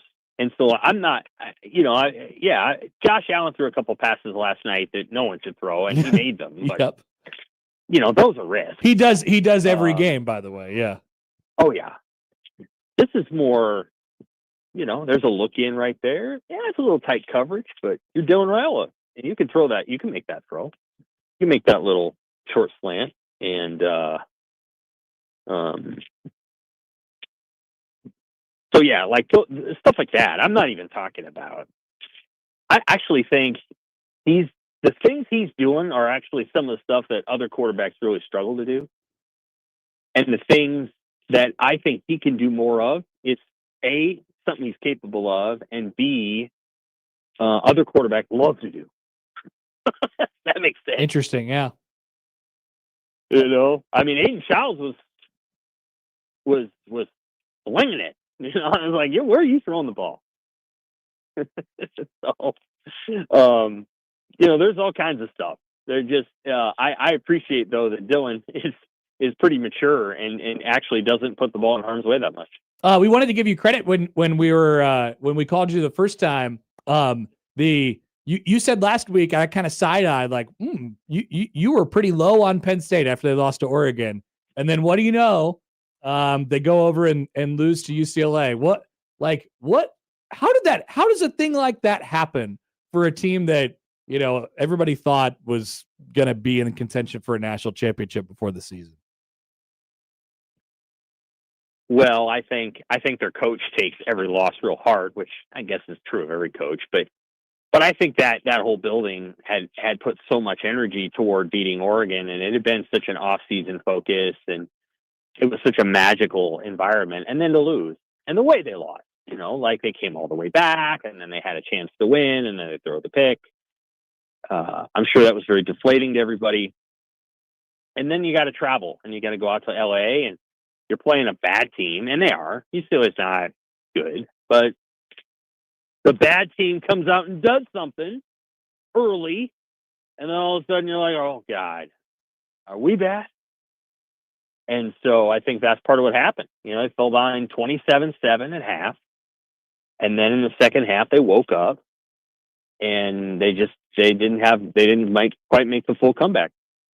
That happens sometimes. So their offense is still pretty good, but the problem with it is that it doesn't match the quarterback that they have. And the quarterback that they have is a classy pro-style thrower, kind of like Dylan Raiola. Maybe not as accurate as Dylan. And it's like, imagine Dylan Raiola in a read option offense. How much would Dylan enjoy that? I don't know. He's not in it, so I don't know how much Dylan would have enjoyed an offense like that. So that's what Drew Allar's doing, and they don't hit a lot of big plays. They just don't. So they don't get a lot of explosives. They got to drive the ball down the field, and that can get old. And if you kept UCLA, Nico Iamaleava, I think that's how you say it. Yeah, I think so. Yeah, you got it. Iamaleava. Iamaliava as what I'm got. I'm sorry. Iamaliava. There you go. That's it. That's how you run him. That offense, that's what they need to do. And they're trouble for pretty much every team left on their schedule if that's what they're going to do. If they're going to run to him 15 times a game and let him be him, which may not necessarily be even what he wants to do, but if they're willing to do that, they can win 4 or 5 games. They're not going to win out, but they can win some games, and they're going to be a pain in the rear.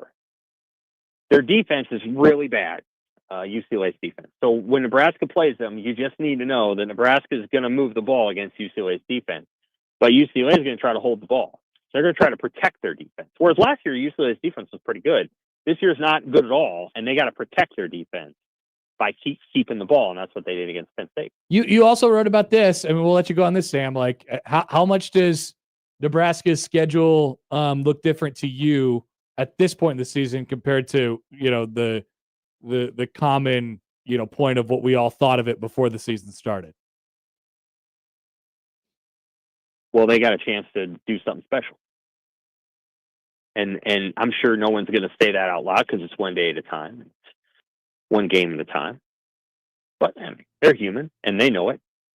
They don't have Wisconsin's schedule.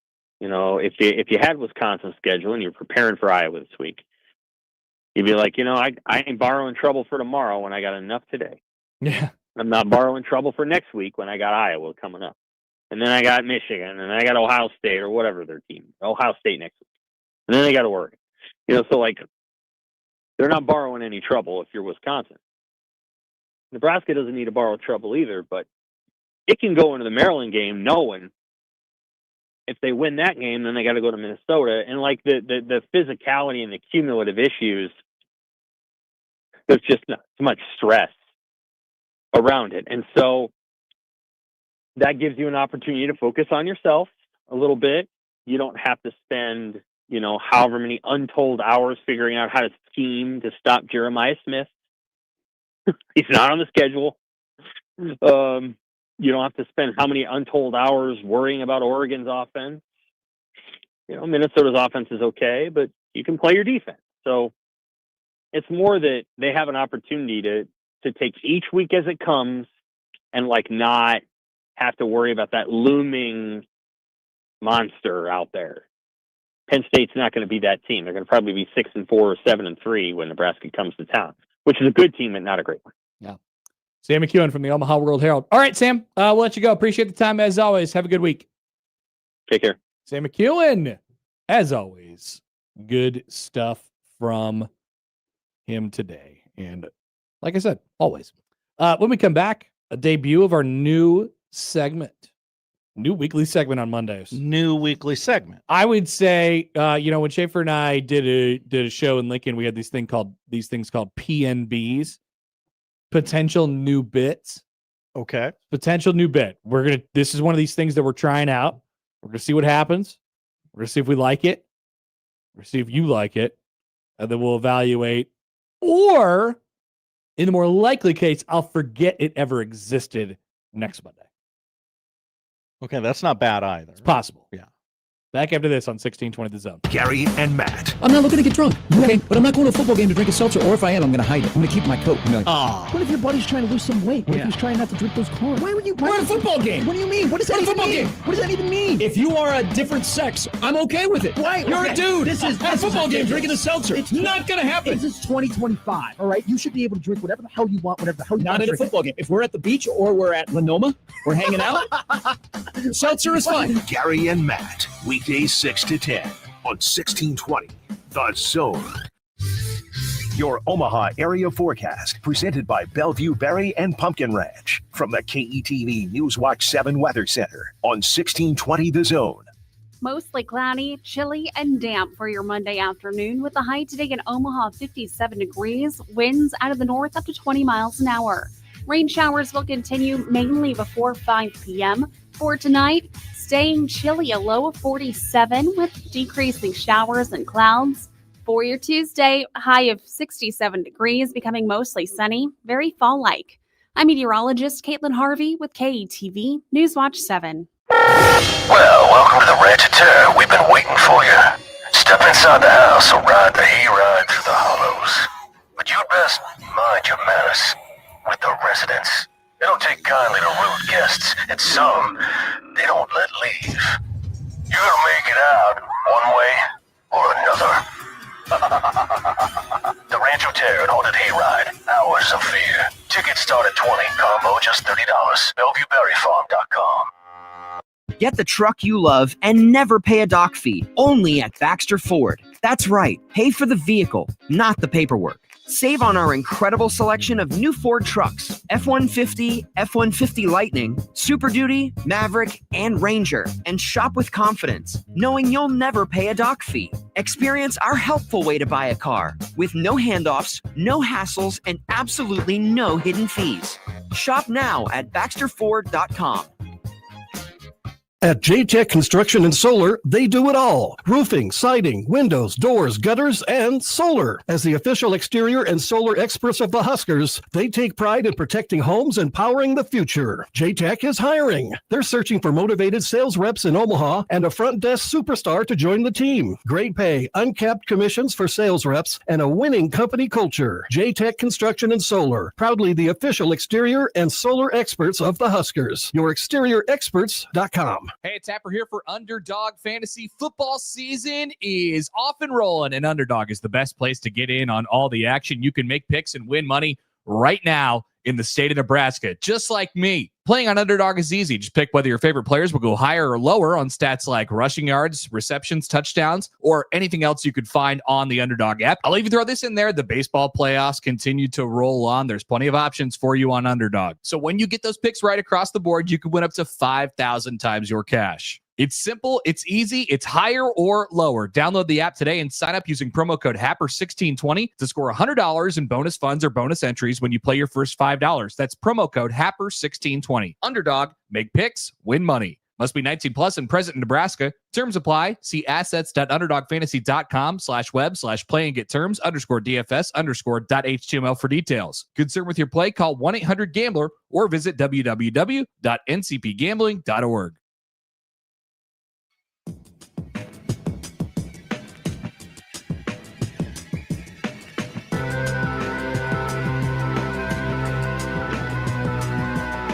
AU Pro Volleyball started this weekend. That is Athletes Unlimited.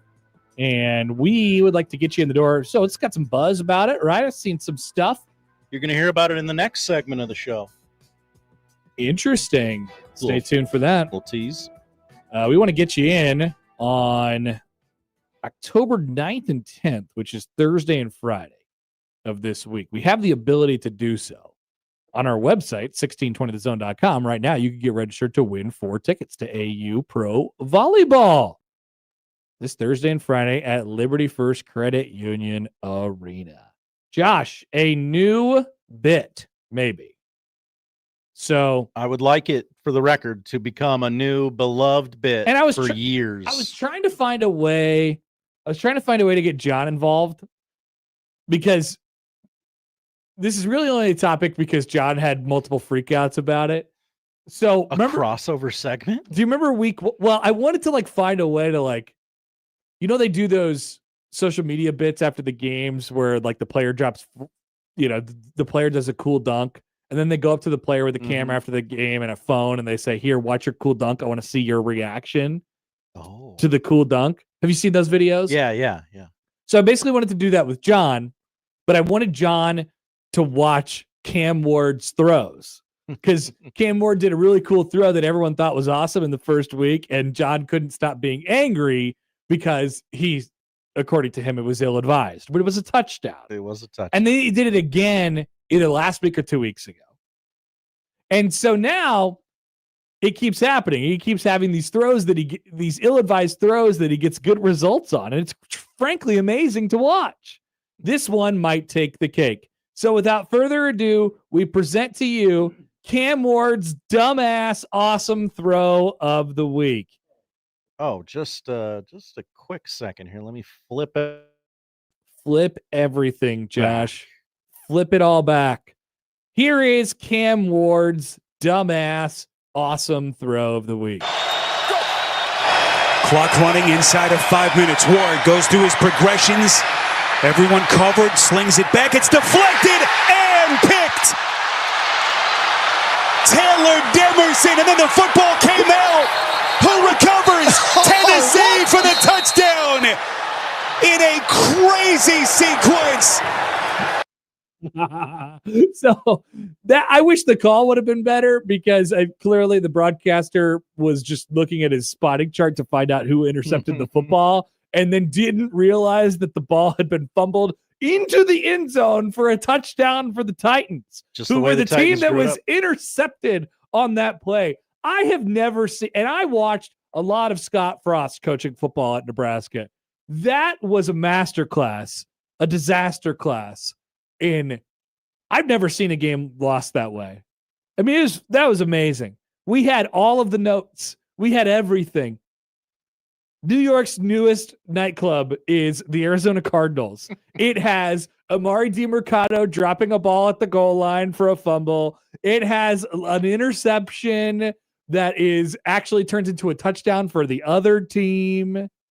And there was another thing, right? What was the other thing that happened?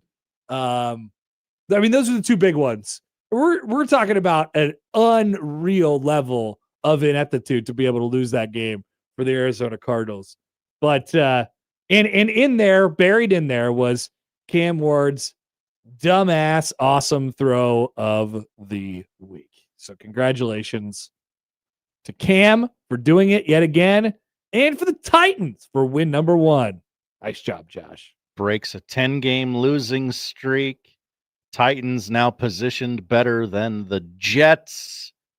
And, well, that's really it because the Saints also went ahead and won over the weekend. But so no harm, no foul. Yeah, not you're still really. You're still in line for the number 1 pick. Yeah.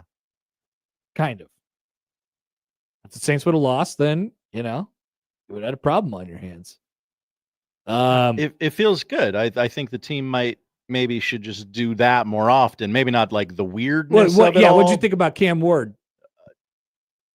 Boy, I don't know because I really want to have the take of I thought it was a great play. I thought that Cam Ward did awesome again, just to make John angry. The Orlovskis of the world are telling me this is a good quarterback, but boy, I'm not ready to rule on that one. I just hope everything around him sucks. I just hope he keeps doing crazy. He keeps doing crazy things.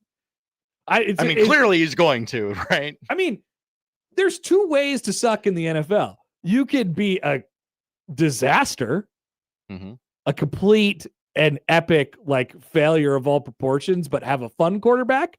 Or be a disaster and have a not fun quarterback and a rotating revolving door of a bunch of 6th-round draft picks and overrans. You could be that kind of suck. I'd rather be yours, Josh. You'd rather be my suck. I'd rather be the fun suck. Okay. I bet a lot of people would. Many people would. Yeah. I mean, Cam Ward's be like the Dolphins. Cam Ward's done this each and every week. Yeah, it's fun. Something where you're like, oh, that's stupid. Oh, that kind of worked. It's enjoyable. Don't do that again. Speaking of the Dolphins, may they rest in peace. You can't lose to the Panthers. Sorry. Oof. And I imagine we'll be talking about the Baltimore Ravens tomorrow, Josh. Yeah. Whoa. Whoa, indeed. Whoa. You now saw what happens when you just take away Lamar Jackson. They are so bad at defense. And remember, we're talking about the Texans, who had famously been so bad at offense for the first 4 weeks of the season. And they just ran roughshod over those dudes. A lot of confusing results from yesterday in the NFL. What do you mean? What do you mean by that? Oh, I mean, what else was confusing to you? Our beautiful unbeaten teams each lost. Yeah. Definitely funny. The Titans somehow won a football game. Would you throw this in a confusing result category? Uh-huh. The New England Patriots on Sunday night.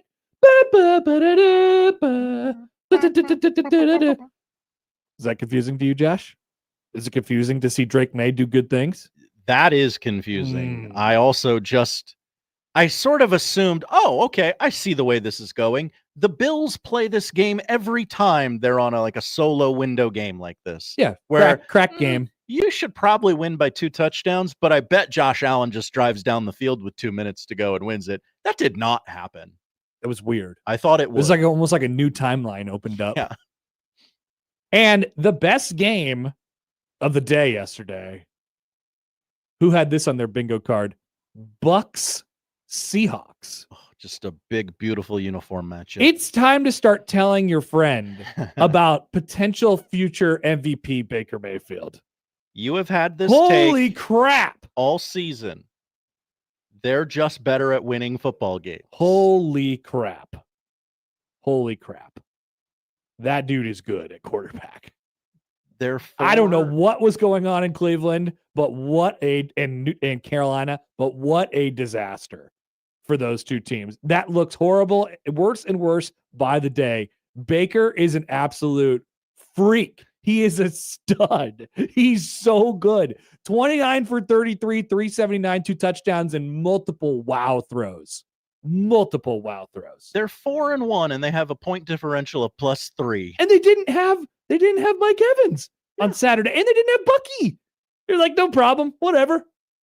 Doesn't matter. Who do I got? Okay. That's the best defense in the NFL that they did that against. In Seattle. Yes. They're like, we got a Mecca Buka and Baker Mayfield.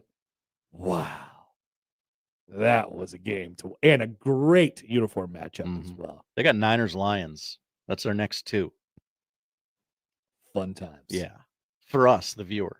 Because I'm not a Buccaneers fan, but I do like watching them I kind of football. am. Levante David had a pick in the game. It's great. Also, yeah, we'll talk plenty more NFL tomorrow, but yeah, Zach Taylor's not going anywhere. I mean, the only place he's going is Fired Town, it looks like, sadly for him. Come on home, Zach. We'd love to have you. What is he? Well, yeah, is he going to be an analyst in Nebraska next year? I called Zach and I'm like, hey man, I've been in the exact same situation you have been. So I called Zach up, and Zach's a friend. It has been for 20 years. Nice. And I said, you wanna come to Happy Valley with me? Oh. No. The team is playing a game at Happy Valley in the theoretical week. Oh. I'm not saying Matt Rule's going to Penn State, although that is probably a conversation we need to have later on in the season. Interesting. Boy, what if they fire James Franklin because he's an idiot and they need a new guy? Later, put a pin in that. Also, speaking of confusing, I would like to reserve comment on all things Mark Sanchez for the time being. I just want to ask one question. All right. Can we laugh at this? Is this okay? Can we make fun of Mark Sanchez? Because I would like to. I'd like to laugh at the absurd nature of this story. I think it's too early to tell. I think so too. I think it's too early to tell. I'd love to as well, but I do think it's too early to tell at this point. I just want to put it on I'm ready to put it on the record that I'm ready to laugh at this. Okay. But when society gives me the green light to do so, I will. Hey, look, you are usually the proprietor, like the person who's in charge of what we get to laugh at. Yeah. Like you're the one who's saving me from getting canceled all the time. Okay. And I thank you for it. So I'm going to leave this totally up to you because I am in a very gray area right now on this. And Josh, like, you're on your own. Yeah. Nobody's coming to save you on this. I'm going to do one. Kenneth in the chat. What are you going to do? Stab me?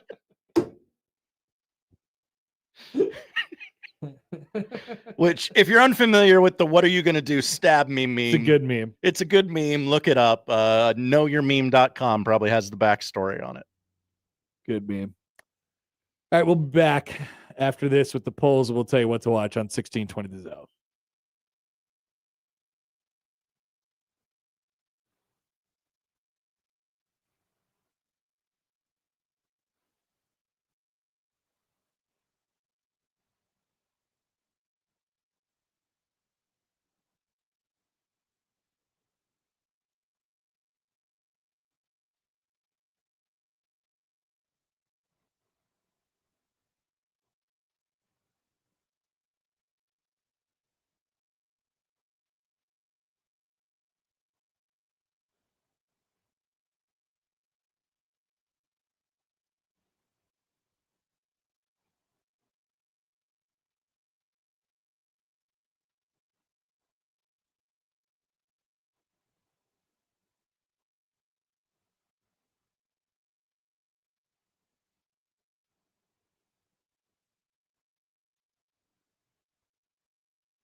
Great news for 1620 The Zone alum Kevin Kugler. Adam Carolla did a podcast, it looks like. And, he's always doing a podcast. And, he had to get a thumbnail. Well, you got to have a good thumbnail for a podcast. You got to have a good thumbnail, and it's got to have something really sensational on the front. And you need to ask everyone around you if it's a good thumbnail. And in Adam Carolla's case for his podcast, it says brutal attack.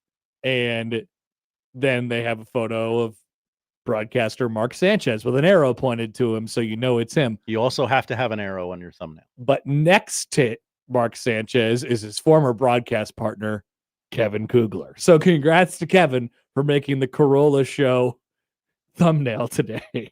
I will admit I was in a van this weekend, and a group of us who will not be named asked, isn't that Kevin Kugler's partner? We had forgotten. Coog Not and anymore. Moose are BFFs now. I forgot. That's right. Different crew. All right, let's go to the polls at Happer Show on the J-Tech Construction Zone Twitter feed. Are you down with chili? No. You're not. No. Even though you I've judged a contest judged a before. chili cook-off. I have, yes. Even after that, you said no. Yeah, I don't see the need. I'm absolutely down with chili. 88% say yes. White people, you don't have You don't have to talk about it. You don't have to tell people. We asked.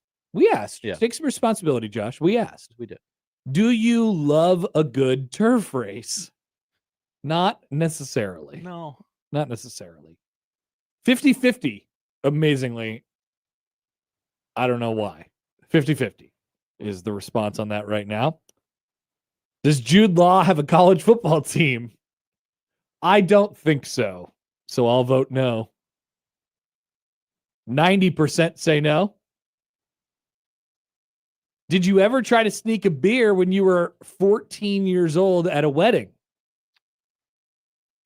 It feels like something I would have tried to do, but I don't specifically remember. I don't think so, and it's not like a maintaining innocence situation. Like I actually don't think so. Like I knew the rules. Apparently Matt Rule didn't, or didn't want to follow him. Not at 14, maybe at like 18. Yeah. That's 50, probably more likely, yeah. 53% say no. 47-48 are with Matt Rule on this. All right. Those are the polls. Josh, what are we watching tonight? Watching playoff baseball. A couple of game twos in the National League tonight. Mm-hmm. Dodgers, Phillies, 5 o'clock on TBS. Dodgers lead that series 1-0. Mm-hmm. Lol, Phillies. Pregame tribute to Roy Halladay. Whoever loses that series, we're laughing at. It's going to be great. Pregame tribute to Roy Halladay, who threw a no-hitter on this day 15 years ago. Nothing funny about that. Cubs. Well, not that. Yeah. Certainly not about Roy Halladay. Yeah. Cubs and Brewers, 8 o'clock on TBS. The Brewers lead that series 1-0. Yes, they do. Doesn't matter how many runs the Brewers won by. Oh, it doesn't? Could you tell me about the Toronto Yankees series, Josh? That's a lot of run. That's a run disparity. Yeah. At least you're not those guys. Football tonight, Chiefs, Jaguars, 7 o'clock on ABC, ESPN, ESPN2, 1620 The Zone, and 1180 The Zone. Good. You cannot escape this game tonight. The Manning cast has Glenn Powell, of course, Heidi Gardner, Chiefs fan, and Fred Warner, ball knower. Which will be the Mitch Holtis channel, and which will be the Westwood One channel? Westwood One on 1620, Mitch Holtis on 1180. Good question by you, Connor. Thank you. Volleyball, the AU Pro Volleyball Championship on ESPNU tonight, 5:30 and 8 o'clock. Got 2 matches tonight live from the Liberty First Credit Union Arena in Ralston, which is a great arena that we love. One of the best. Very quick story. We drove by the Steelhouse over the weekend, and I asked my 6-year-old son, "What do you think of this building here, son?" I gave him no context. I didn't try to lead him in either direction, and he said, "I don't like it, Daddy." What? How is that possible? I bought him all the toys. Tonight on NBC at 10:35 p.m., it's The Tonight Show with Jimmy Fallon. Taylor Swift makes her 7th appearance in Studio 6B just days after the release of her latest album. I have seen a lot of internet things about Taylor Swift I really enjoy Taylor Swift, and I enjoy the music. I enjoy. You guys need to give me a break. It's been a hard 48 hours. I'm ready to talk about anything else. Give it a rest. Yeah. Dear God. And finally tonight on Paramount at 9:30, I'm legally obligated to tell you that Tommy Boy is on. Thank you. Thank you, Connor. There has to be a guarantee on the box. All right, that's it for us today. If you missed anything, 1620thezone.com is where you can find it. The crossover is coming up next.